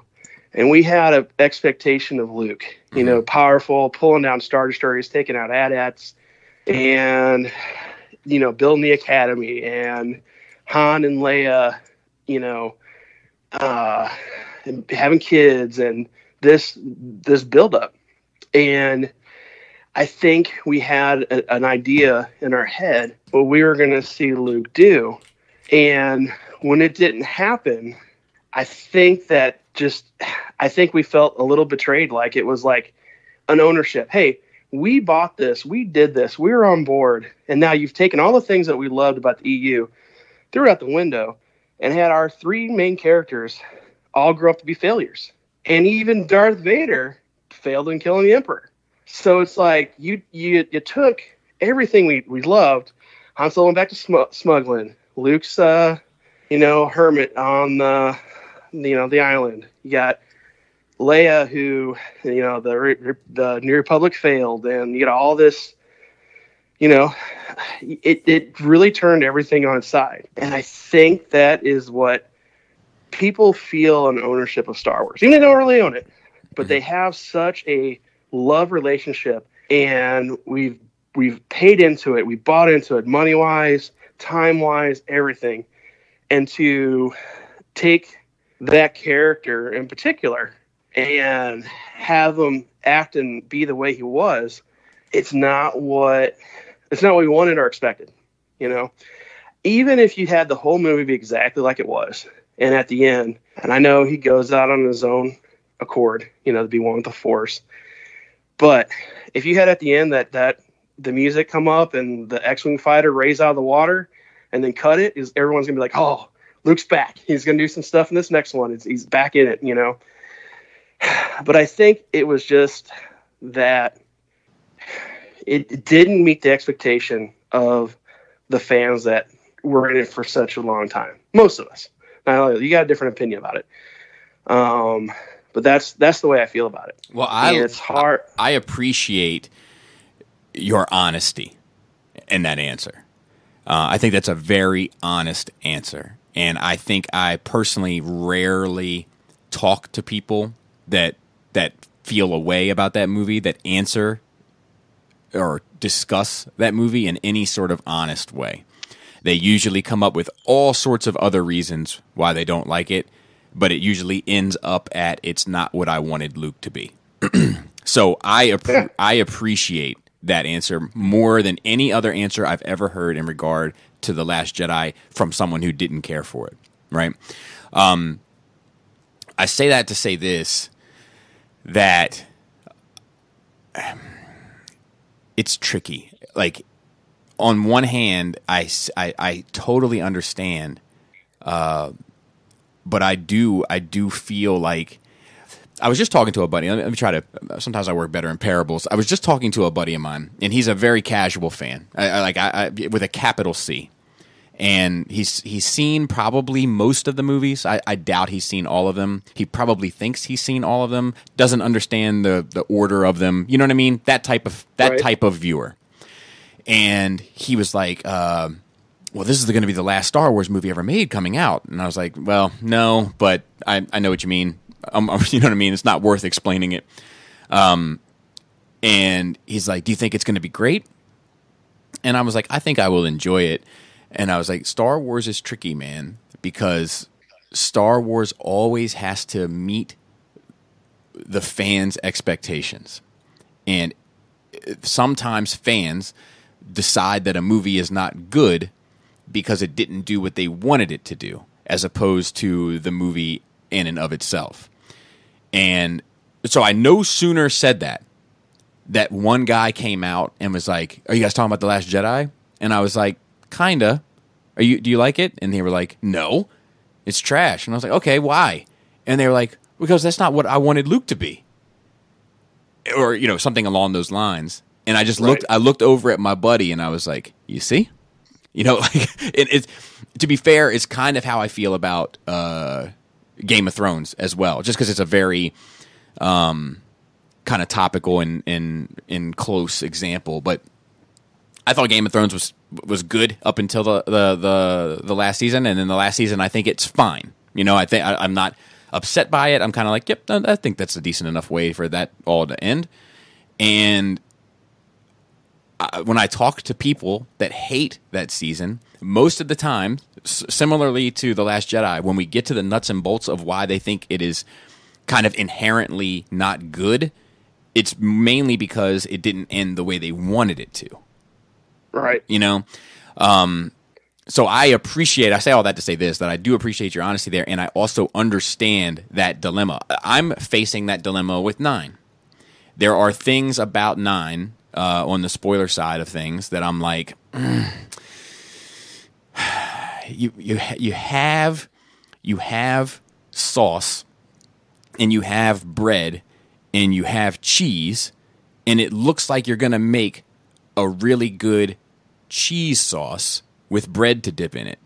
But you could make a pizza if you want. You know what I mean? Right. And it's not that I won't enjoy the cheese sauce. I love a good cheese sauce. But I like pizza better. Right. So I'm facing that same thing walking into 9. Like, I think there's a lot of great ingredients there that they could do something sort of monumental with, and I think they're going to do something very safe. And I think 7 is very safe, and I think 8 is dangerous. I think 8 is a dangerous Star Wars film, and as a result, it did what it did, to the people that love Star Wars. Yeah, I can see that. I mean, I've listened to the spoilers too, and man, it's some of the stuff. You listen to episode 8 spoilers, and it's like, whoa, it sounded kind of cheesy and weird. And some of the spoilers here sound kind of cheesy and weird. And I'm like, I don't know, man. This could go a certain way, and I don't know what to expect after 8. I'm just like, it could be the Return of the Jedi effect, where it's like, we're going to bring it all together. It's going to be a happy ending. Everything's going to be fine. And we're going to have, it could be another retelling of, if it's JJ, he retold the original Star Wars, could it be retelling Jedi in a certain way? I think there's going to be a lot of similarities with Jedi and this film. There's always been a lot of parallels to the other true. movies, I think even with the prequels. Yep, but the difference of a parallel versus a bit more of a template. Episode 7 would be the template. Yes. Yeah. Yeah, I agree. I will say that, like, 8 for me, man, it's another one of those defining moments, and like, so all the things that you said that you liked about 8, right? Are and I don't want this to sound away, but they're all the things that I like too. Don't get me wrong. but I want to move away from, because I think that Star Wars is stronger than standing solely upon nostalgic connections. Which is why I'm actually looking forward to where Star Wars goes next, because I hope it's, far enough in the future where there aren't any characters that we know, or far enough in the past, where there aren't any characters that we know, and we can kind of get a fresh start. Have me between those two, the past or future? The past. Okay, the past. Yeah, I can see a past too, because there's a lot of lore in Star Wars with the Jedi and the Sith, and I think that you could really have. You can make it up as you want, as long as it's not too far out of the realm. But we can make it. We can make it. I think you could come up with some really cool characters. I think you can grab stuff from the EU. I think you can definitely. I'd love to see them explore the Sith more and be lore heavy on that, and see different types of lightsabers, and see to really see, maybe you got the kid trying to make his own, and maybe he turns it on and kills himself with it. I don't know. You could do some really interesting things with technology back then too. Maybe it's not quite the same, So, I think you could definitely. I feel you on that. Then again, I do love Mando. So here, I'm looking forward to getting into Mando, because you'll be the first person that's been on that enough of the series is out to kind of really start having a conversation about it. And also all caught up. Yeah. And given the new character that we did get with Mando, like let's say we did a jump in the future. I don't know what the plan is with that character, but I'd be pretty interested to see that in the future. Oh, right. Yeah. The child. Yeah. So, how did you? You know what? I not for nothing. It's kind of I feel like most of the people are either calling it Baby Yoda or the child, and I prefer the asset. The what? the asset. Like in the first episode, they call it the asset, and then they never really refer to it as that since. But I think it's my personal favorite. That's just sort of side note. That sounds funny to me. Like the way that you would have unit as a term, especially from work. That's me with asset. That's something hard to unhear. I gotcha. There's things about The Last Jedi that Kylo's speech about letting old things die, that I'm with the shits on that. No, and I like that too. I apply that to Star Wars. Yeah. Do you know what I mean? Yeah. For me, it's it's my beef with Disney. See, a lot of people, and not to say this is you, of course. We've met in person and hung out and briefly and those sorts of things. But just to the general listener, I am critical. I'm super critical of Star Wars. I'm just not critical about the same stuff that's kind of in the topical consciousness. My issue with current Star Wars is that we can't let the old things die. Shit is never going to be. It's never going to mean the same to us as the original trilogy meant to us. It's never going to. So stop relying on it, because the only way is to kind of make something new that hopefully connects with us, but that really, honestly, that captures a new generation. We've had people on this show where the prequels are. That's the sun rises and sets with them. And my kids, they watch 4, 5, and 6, but it's kind of like they're bored to death by them. They like the prequels, but they live for Rey.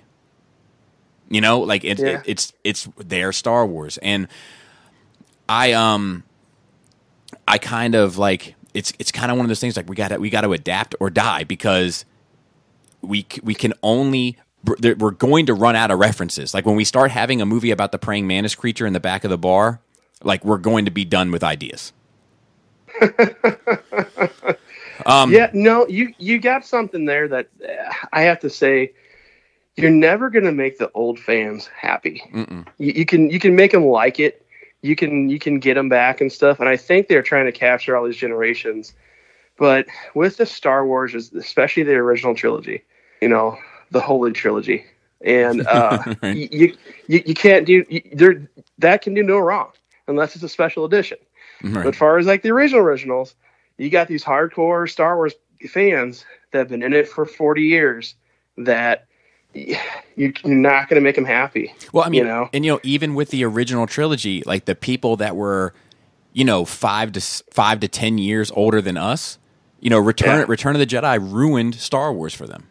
Yeah, like I heard that too. We've been on the Star Wars is ruined train since 1983. Well, I loved Return of the Jedi, so to me, it was like me too. But that is my point.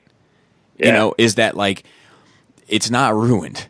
It's just not what people want it to be most of the time, because even the prequels, it's not what they expected, right? And even the prequels, which I think are kind of like objectively sort of the worst put together, the worst structured.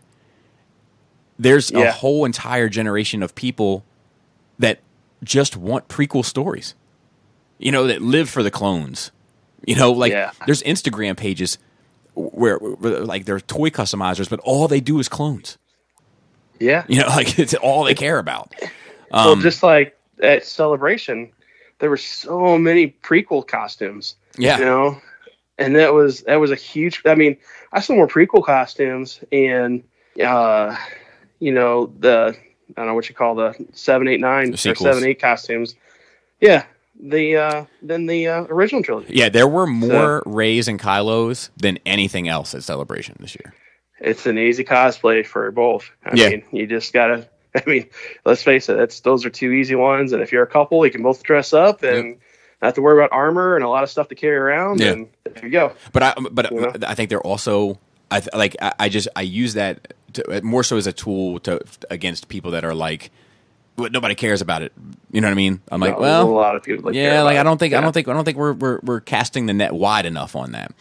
And I'm one of these people that's like, I love Rey. I love Kylo is one of my favorite Star Wars characters of all time so far. But I kind of like Rey enough so far. But after 9, I could walk out of that being like, Kylo's kind of fine. He wasn't as great as I thought he was, and Rey is greater than I thought she was, or vice versa. I could be like, Rey is trash. Like there is an element to all of us that I think we all have to kind of remember that, like, there's a lot of us that thought that there was no saving the prequels until we saw Revenge of the Sith, and they were like, you know what, that kind of makes it all palatable. It kind of brought the room together. It's a good way to say it. Yeah, absolutely. You know what too? Like, we're talking about how 9 could end, and it might be like that happy ending. And I wouldn't say Revenge of the Sith had one, but if we're putting a bow on something, I think that did a really good job of it, and I do hope we get that with 9. Yeah, me too. So let's move. So what were your thoughts on Solo? It was fun. I think we talked about that before. It was fun, and it was lighthearted, and the stakes didn't feel as heavy because I knew Han and Chewie weren't going to die. Mm-hmm. And I'm like, okay, and of course Lando and stuff. It was fun, and it took me about 5 minutes to really get past it. That's not Harrison Ford, and the whole scene where they meet for the first time, and I just thought it was fun. I thought the only thing that I wish that was a little bit different was I would not made the Kessel Run the big crescendo. I would have made it part of, hey, these guys, show them on a couple different smuggling runs, and then have them bragging about it. And then that's the only thing that I thought would have been a little more fun, that show them on a couple. All right, we did this one, we got this, we're building this, and this, we're doing this now, and we're doing that, and have it to be a little bit more of a, all right, well, they're becoming who they're becoming, The interesting thing to me about that Kessel Run is it is my favorite and least favorite part of that movie.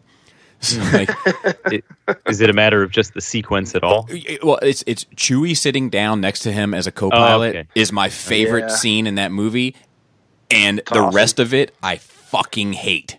Let me ask you a question. What if that planet that they visit before they're going through like fucked up space, what if that wasn't Kessel? What if that's just wherever they had to go to get the fuel, and they just didn't call it that? It's not the Kessel Run. It's just something. I'd be fine with it.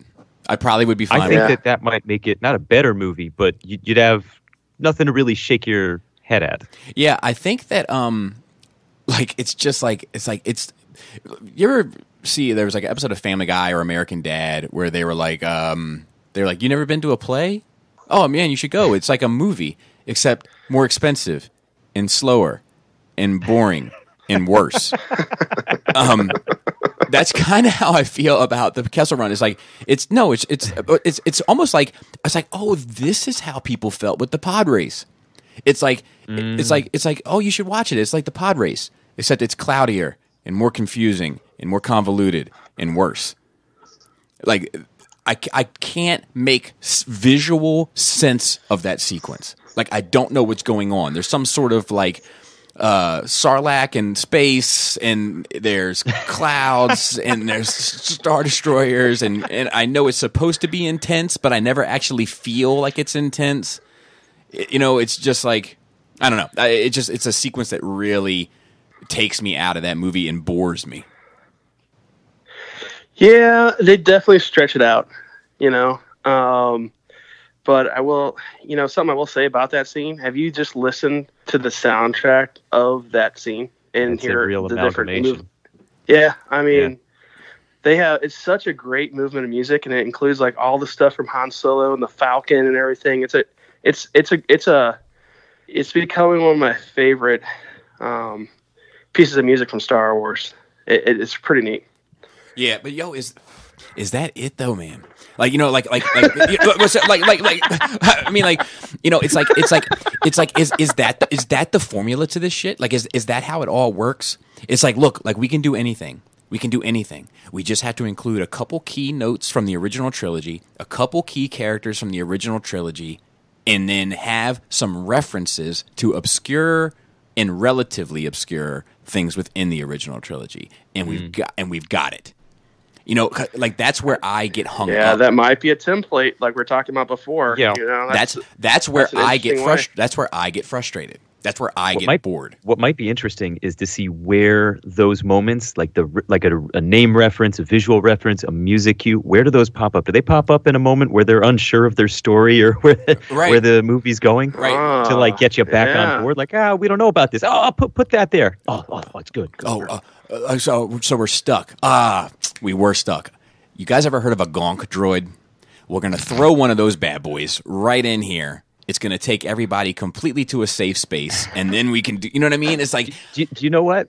The safe space is something that can take you right out of it. Something that drives me nuts is like, you got Ben Burt celebrated for his sound effects. Great. But that was a long time ago.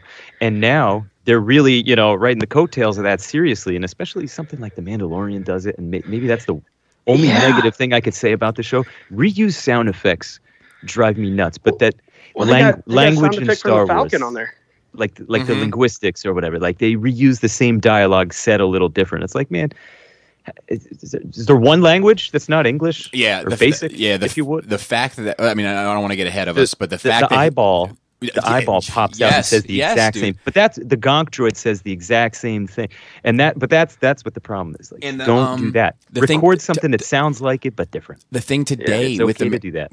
Today's episode where Mandalorian literally says he's no good to me dead. Like it takes me right out. Like it just it bothers me. That shit bothers me. That's in line with what I'm saying. Less so with dialogue, because like I think I'm friendlier to the dialogue, because to me a line like that, it's really no different than getting I have a bad feeling about this. Yeah, but everybody says I got a bad feeling about this. Not the one guy that looks like you from the original trilogy. Yeah. And as you wish. Yeah. And then what was the other? What was I going to say about the Solo thing? Like, because the parts that I enjoy most about Solo is like I like the card game with him and Lando, and I like all the stuff on the planet surface with the rise, like the beginning of the rebellion folks, the Infus Nest, all that stuff. Yeah, like that was cool. That's the train, stuff. the train sequence. Yep, the train sequence is great too. But it's I prefer. Oh, you mean the end? The end. I prefer that because it's like that. This is something new. It's not just like I see that's where I get frustrated with this Disney era Star Wars is I was going to be like, everybody attention. I just want to let you all know I have the DVD box set, the Blu-ray box set of episode 4. I can watch it anytime I want. Anytime. I don't need you to keep reminding me. I know what it is. It's great. And I have it. Let's now give me the next thing that I can buy 18 times. All right. But yeah, I also can appreciate that it's like being a parent in a way. Like sometimes you got to push, right? So recently we've been going hiking, and I'm not a big wilderness, like outdoorsy type of person, but I do enjoy this hiking stuff as long as we have a destination. That's key for me. I need to have an objective. I can't just be walking around like an asshole in the woods. So some of it has been challenging, right? There's been some inclines that have been challenging, and then there's been we've had to cross some rivers, and you got to step from this rock to this rock. I mean, it's not like a raging river, but it's like a stream or something. You got to step from this rock to this rock and jump onto this log and then make it to the other side or whatever. And my kids don't have much experience in that sort of thing, so I've had to push. Do it. You got to do it. You got to do it. And then they feel good about it once they get to the other side or what have you. But then you got to take them to the other one, where you just walk in the straight path pretty much down this trail. And that's kind of what I feel like Solo and The Last Jedi back to back was like. It's like we had to get through some hard things to digest, but now that we did that, we have a nice, easy path to just walk down and eat some popcorn too. So I appreciate it's the coddling, so to speak. Like I appreciate here, there's nothing that's going to challenge you here. It's just good fun. So I that's what I like about Solo, is that it's just, aside from the fact that he gets the coolest name of all time by complete fucking accident. I didn't like that either. Aside from that, the rest of it is pretty just easy to put on, and you can kind of watch at it, as Christopher would say. It's a delightful romp. Yeah. Yeah. I will say, going back to the Falcon Kessel run, space is weird, because if you're not fighting in space, you're going from point A to point B, and I think it is one of those things that a lot of the stuff in space for Star Wars and everything, it's like it's a means to an end. Mm-hmm. We're going from one place to another. We got to fight this, blow this up, and I think they just spent a lot of time on it, where it did get into a strange space. You know what I mean? So to speak. Yeah. But yeah. So now we have the kind of privilege to dive into the Mandalorian a bit. This would be one of the first times that I've had the opportunity to talk about it as a whole so far. There's 5 episodes out as of now, and it'll be the first time that we've gotten to talk about it on the show. So, talk to me. Go. I love it. I mean, it was the first episode. Basically the first half of it was already out. So a lot of that I saw. And of course, that whole, it is shot just like a Western. I mean, it's so much like a spaghetti Western. It's crazy. It's the gunslinger going into towns and, helping out the folks there that need this help. But he's a reluctant hero, and this, that, and the other. The whole scene with IG-88, awesome. Loved it. Seeing that robot do his thing. The reveal with Yoda, or the baby Yoda, it kind of took me out of it for a second. I'm like, oh, Yoda, and I'm like, all right, well, let's see where it goes. And it was some other people I talked about. They either really liked it, or they thought, well, it's a little bit strange, Yeah. And then it was like, well, what is he? And my first thing was, well, he's either a clone. It could be Yoda's kid. The timeline does work with 50 years ago. And he could have hit him before Order 66, or it could be that just his species is very force sensitive. See what I did there with the show? Yeah, but like it's so one of those three. Well, I think you're forgetting. I think you're forgetting a major possibility. Okay, what's that? I had to remember to reference this when we go back and record the first half again. But much like my mom, Yaddle could have definitely been outside. Yeah, that's what I mean. It could be Yoda's kid. No, Yaddle's kid. Just Yaddle's kid. Oh, okay. Just Yaddle out there being a little hootie patootie. Well, hey, you gotta do what you gotta do. That's right. She's a grown whatever that species is with needs and desires too, just like anything else. Yeah. She can hold it up. That's all. It's all good. Get outside. So out of 10, where would you score it right now? I would score it an 8 to 8 plus, right around there. Just because Boba Fett's one of my favorites. Mm-hmm. I love the look of him. He was always the most interesting character from the original trilogy. The most interesting costume, the most interesting, the mysteriousness. And it was always something that I was like, man, I'd love to see something more about Boba Fett. I'd love to see more about this character. And I know it's not Boba Fett, even though a lot of the people think it is, just because the character is the same, at least at first. Mm-hmm. I think the second episode was decent. Number 3 is where it really, really gets good. The Jawas and stuff was funny, and disintegrating Jawas, that was almost it was a little comical. It was a little breath, but the last half of episode 3 is what everybody wanted to see. Him taking out stormtroopers and getting new armor and saving the kid, having morality to him. He's not just some dude out to get money. Having where all the other Mandalorians showed up. It was awesome, man. It's like that's what we wanted to see. They gave it to us. I loved it. The next 2 episodes, they're definitely a little more self-contained. The next one is, and then it goes to today's, which could be a build-up.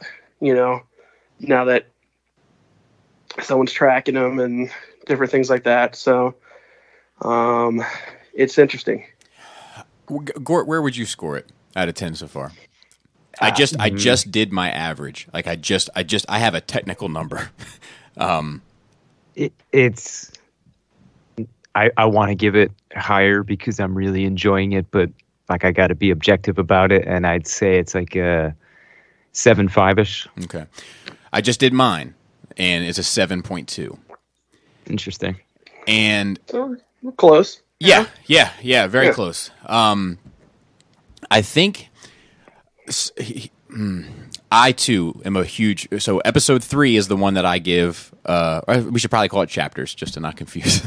But chapter 3 I give a 9 out of 10. Chapter 1 I give an 8 out of 10, and then everything else has been a 7 or a 6 for me. And it doesn't have any meat on its bone for me yet.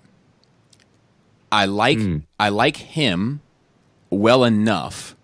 I like IG-11 well enough, but that might be over. I like Cara Dune well enough, but that might be over.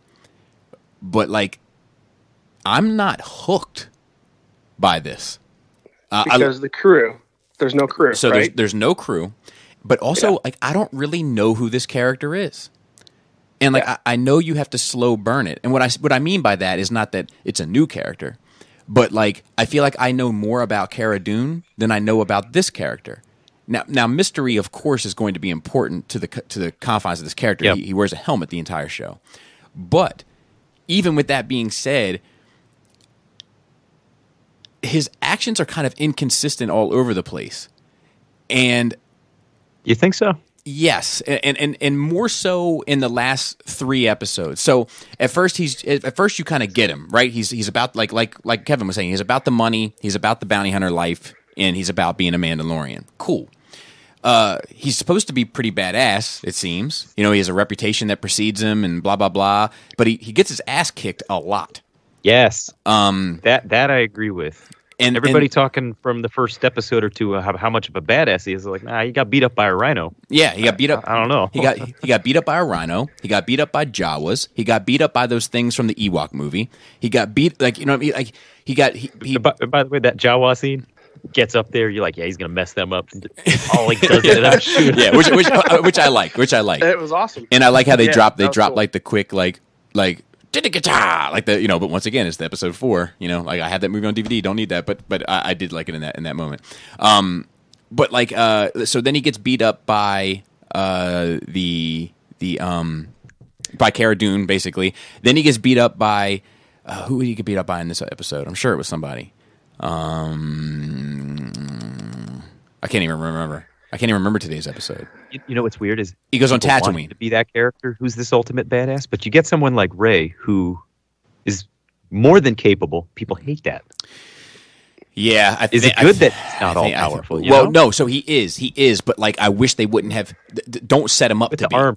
Yeah, don't set him up to be. Don't set him up to be. Have him be regular. I think it's just hard to fight in that armor. Is what it comes down to. Yeah, just like his fight. yeah. So there's anyone ever cosplay? That's a hard thing to fight in. So there's that, and then like and kind of like what you were saying, Kevin, like these self-contained episodes without this connectivity of this overarching story that I can really sink my teeth into. It's keeping me from loving it, and I want to be clear. If this was any other franchise, I wouldn't even watch it. Do you know what I mean? Like it's Star Wars, so like it only tastes. It's a pass. It only tastes so bad to me. Like right. When I'm being critical of this, I still am buying all of the merchandise for it. I still like it. They automatically go in a special place for my heart. But once again, objectively, I'm like, this isn't great. Like I feel like the story of it isn't great. It may be. It can be, and I think it will get there. Yeah. I agree. I think it can be. I'm not sure. It's only got like 3 episodes left. Yeah. Well, yeah. They're filming the second season, but I think that's what the thing is. They've planned this out for the future. They're doing a bit of a slow burn, and I think we'll get a ramp up after this is done and going into the second season. And something that was addressed is that there does need to be a bit of a crew, even if it was one more character regular, and I hope we get that. And the thing is, I think he might go gather up everyone. I mean, if by the end, yeah, like the Ugnaught character, you know, the I don't know if it's even an Ugnaught, but you know, no, I know Nick Nolte. Yeah, Nick Nolte's character. Yeah. I can see why he's there. He says, "Hey, let's grab this robot. You know, let's grab him." He could prepare him, and then they meet up with, Dune, and they, you know, all of a sudden it's like, hey, we're gonna make a crew. You know, I need some help. I'm in over my head. Everyone's trying to kill me. I'm doing a righteous thing. Y'all have helped me. You all know about it. Let's figure this out. I could see that happening. I know it might be way off, but I think it would bring everything kind of back around together. You know, but my fear is that it'll be too late, and not to have a crew, because like I think the making of that crew, like if you're like, hey, look, this is the crew. It's IG-11 that he has like in pieces in the back of his ship, Cara Dune and the Ugnaught. Like I think that's a making of a pretty solid crew. But the problem with waiting so long is that like there's no inner dialogue with this guy, no inner monologue rather. So like. He doesn't have anybody to like consistently bounce ideas off of to give us the viewer an understanding of who he is in order to sort of latch on to him. So the only thing left to latch on to is that he's a badass. Except he keeps getting his fucking ass kicked. But I say all that. I mean, I think he looks amazing. I love the design and all that. Like, and I love the Mandalorians. I love the stuff that they've kind of breadcrumb trailed along the way of like Mandalorian culture and kind of the state of the Mandalorians right now and all that. Like, I love all that stuff. I just need more of that and less of episode 2, 4, and 5. More 1 and 3, less 2, 4, and 5.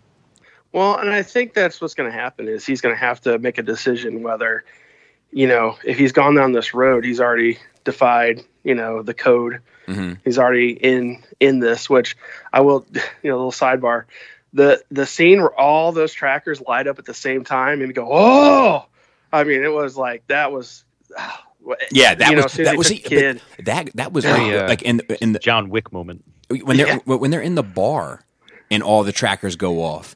And there's like that eerie music, and you could tell they're all starting to like get motivated to go do something about it. That had a very good feeling about it, and a very that was so cool. that was a great shot. Yeah. So moving on to episode 9, what are your thoughts about episode 9 in terms of expectations or excitement or whatever the case may be? Do you have tickets? Yeah, we got tickets for opening night. My buddy of mine always buys like a whole row, and I think he does it so he can get first placement on what seat he wants in that row. Mm-hmm. But, we all pay him back or whatever. I'm going. Right now it's a little bit of a struggle whether my wife's going with me or my son, because someone has to take care of the little kids, and I'm going to Star Wars. I got one ticket, which, you guys figure out what you want to do, Right. But yeah, we got tickets. Can we talk about spoilers or no? Well, we can. I just want to get your thoughts about it first, so then the people can check out. Yeah. Dude, after the last movie, I don't know what to expect. I just kind of threw my hands up, said, all right, well, they're going to do what they're going to do. I hope that they, like Gore said, put a bow on it. I hope it is a love letter to the rest of the series. I hope that it is one of the things that they don't make it cheesy, and I just, I got that trepidation of it could go that way, seeing the action figure, the toiler of 3PO with the bandolier and everything. Uh-huh. And then the scene in there, it's like, is 3PO going to be the one that gives us the feels in this, of all the characters? It's kind of like, oh, well, it's kind of odd, That's kind of where I'm at, man. Without getting too spoilerific, it's all in their hands. I'm just gonna go in kind of like I went in with Phantom Menace of, all right, well, what do you got? I'm not gonna have high expectations. Right. So, yep. Fair enough.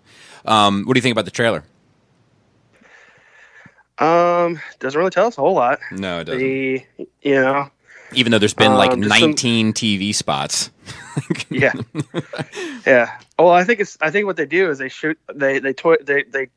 they have a long trailer that's probably like 7 or 8 minutes of stuff they can show, and they cut it down to one trailer. And they intercut little other scenes to other. You know what I mean? Yeah. That's probably how they start it. But I'll tell you what, and I don't want to beat this horse too much further, because there's not going to be much time or left where you'll be able to even recognize that the remnants of this was even a horse at one point. But if they would just look at what they've done with Black Widow, where they dropped a trailer for it 6 months out, and now they're going to drop more material for it along the way, instead of waiting for till 2 months out to drop your trailer and then try to flood the market with TV spots, I think they would realize that you can't treat Star Wars like your daughter's virginity. You have to get it out there. You have to. You have to make people excited about it. It's Star Wars, and there's already a built-in fan base that they can count on, that's going to see it no matter what. It could be the worst piece of crap in the world. Except a lot of people didn't even realize Solo was out. I've talked to a lot of people that did not like 8, and they didn't see Solo in the theater just because they were so pissed. A lot of reservations. But that's not the majority of moviegoers. Well, so if that was, then 8 wouldn't have been the second top grossing DVD of the year. You know what I mean? Well, like those numbers. I'm not a big fan of it, but I still streamed it. I still paid for the stream. Right? But I mean, the Blu-ray sales of 8 was the second highest Blu-ray sales of that year. The only thing that topped it was Infinity War. I mean, Infinity War came out the same year. But play a little bit of devil's advocate. I don't even think people really buy Blu-rays anymore. I mean, Best Buy doesn't even have a section for that now. Well, it's gone. We still do, but I mean our Best Buy. But while I agree with you, Gort, the number still matters. And I agree they do. But what's a Blu-ray number versus an overall sales number too? I'd be curious about that. Yeah, I don't know. Like digital sales involved also. There's nothing to suggest that episode 8 was unsuccessful. Do you know what I mean? That I agree with. But there is numbers to suggest that Solo was unsuccessful. Solo had low DVD sales and low movie sales. Do you know what I mean? Like, yeah. And now 9 has already broken records for sales. You know, like there is something about the marketing of Solo that, and even, I mean, look at Force Awakens. I mean, they started the rollout for Force Awakens a year and a month prior to release. They started the rollout, the heavy rollout anyway, for Skywalker in October. Yeah. You know? And they did the same thing with Solo. And Solo may have been too close to Last Jedi. You know, like that was, you know, it was Bob Iger that wanted Solo so close because Iger wanted to marvel Star Wars and put out 3 Star Wars movies a year. You know, so it was like the testing ground for that. But like we'll never get that now. You know, like that won't happen because, you know, the data suggests that that's the case. You know, that you can't have them too close. Which I don't think is necessarily true, but I think you can't have them too close. Like you remember when Wonder Woman and Justice League, they both dropped their theatrical trailers the same day. But yeah, was that over like a convention or something like that? Yep. Yeah. But it didn't. San Diego? Yeah, yeah. And the same thing happened for BVS and Suicide Squad. Yeah. But in both of those movies definitely had, or all 4 of those movies, all had their own individual unique, you know, identity and rollout. But there's also, you could make the argument that there's more to delineate between the two than there is between Solo and The Last Jedi. But like, I remember talking to people, and Kevin, if you were talking to people that were upset with 8, you're talking to Star Wars fans. Yeah. But like, I remember talking to normal people that just had no idea that another Star Wars movie was coming out. Whereas I have normal people coming up to me asking me if 9 is going to be the best one. You know, just so like yes, yeah, they'll go see it. Yeah. But I mean, like the thing is that like there's that movie was just it was a shitty rollout. You know, and it was well received. You know, and it was guess who was well received by? Star Wars fans, the same people that were fucking boycotting it. Do you know what I mean? Like it was supposed to. Yeah. Okay. Yeah. No, I get you. I'm following along. Yeah. But anyway. So we can get into a little bit of the spoileries, but we don't have a whole bunch of time. So if you're concerned about episode 9 spoilers, and you guys, you don't have much longer to wait, so you can always pause this and come back in a couple weeks. But we're going to get into it briefly because we got to go back and make up for the first hour of the episode that we lost. So, what are your thoughts regarding the spoilers? Dude, Jedi Ghost fighting and being so like, let me update you on that. They did away with it. They did away with it. Okay. Now, right, the ghosts come back and give I'm oversimplifying it, but it's like give a motivation. Pep talk? Yeah, exactly. Yeah. Okay. Exactly. Yeah, and I can see you can do it. Yeah, exactly. Right. But yeah, I'm with you. Right. I'm with you on that. Like, if the ghosts are going to fight Palpatine, what's the fucking point of Rey? Yeah. And I mean, I think how they do Palpatine is going to really make a difference too. Is it going to be him? Is he going to possess one of the Knights of Ren? Is he going to possess Kylo? You know? So I had heard that initially he was going to be possessing a Knight of Ren, and that Knight of Ren was supposed to be that actor. I forget his name now. But the closer we get to it, the more it seems like it's just going to be Palpatine being Palpatine. However, we haven't seen any promotional material with Ian McDiarmid as Palpatine. Yeah. You know, the only thing that we've really got is it's 2 things. One is the Emperor's face in the back of the poster. That's a hot toy. Yeah. And then just recently, his image was used in a piece of marketing material, but that was taken from Battlefront. So like we haven't seen him as Palpatine in anything yet. So that to me sets off some of my spider senses, but I mean everything suggests that it's going to be him, you know. But I'm not sure why they'd hide that for so long, you know. If they're going to include it in posters and stuff, you know.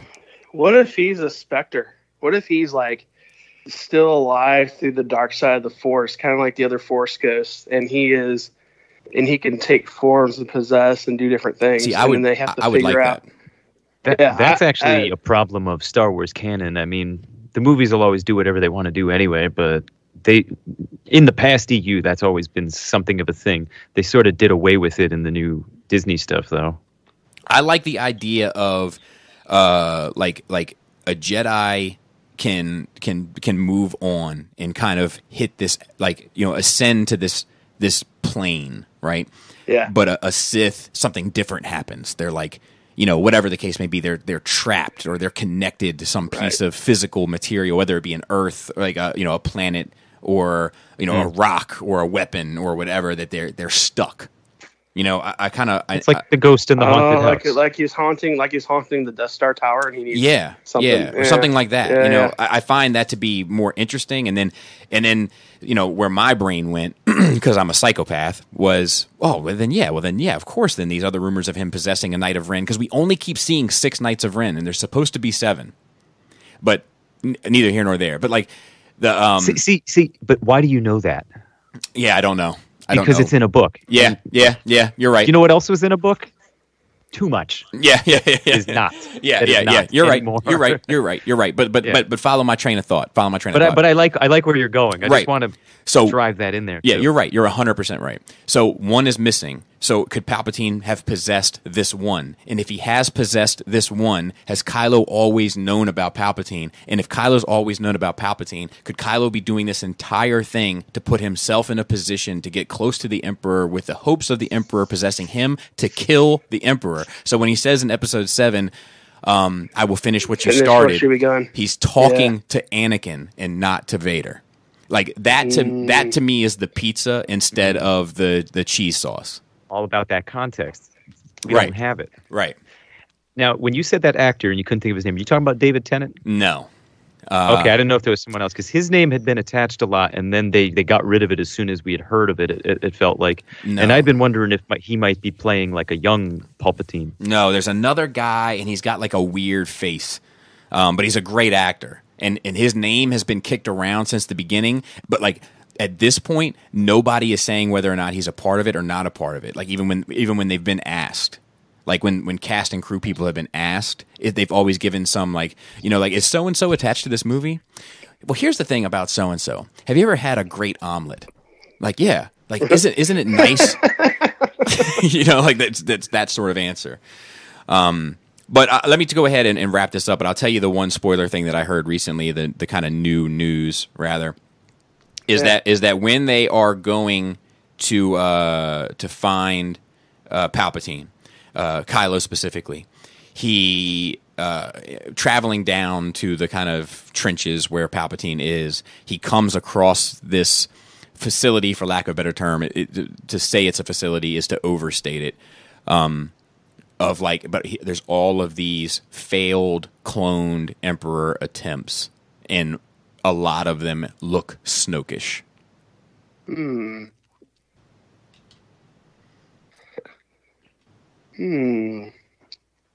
That's something I'd wondered about too. That he was just some puppet, or failed disciple that had gone rogue from Palpatine. And it would, a lot of Snoke's dialogue has like, Emperor sauce on it, so to speak. Yeah. Oh, and I said David Tennant. I meant Matt Smith. It's Doctor Who. Whatever. Yes, Matt Smith.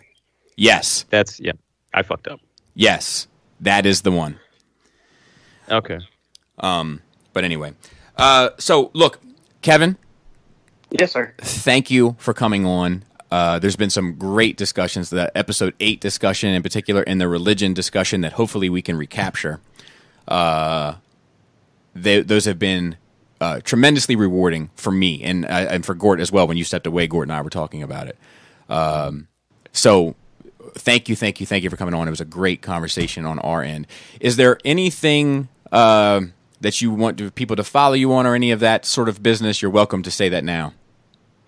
No, I mean, I'm just a fan. Yeah. You know, I love the one person that we asked, and they were like, "No, I'm kind of a private person."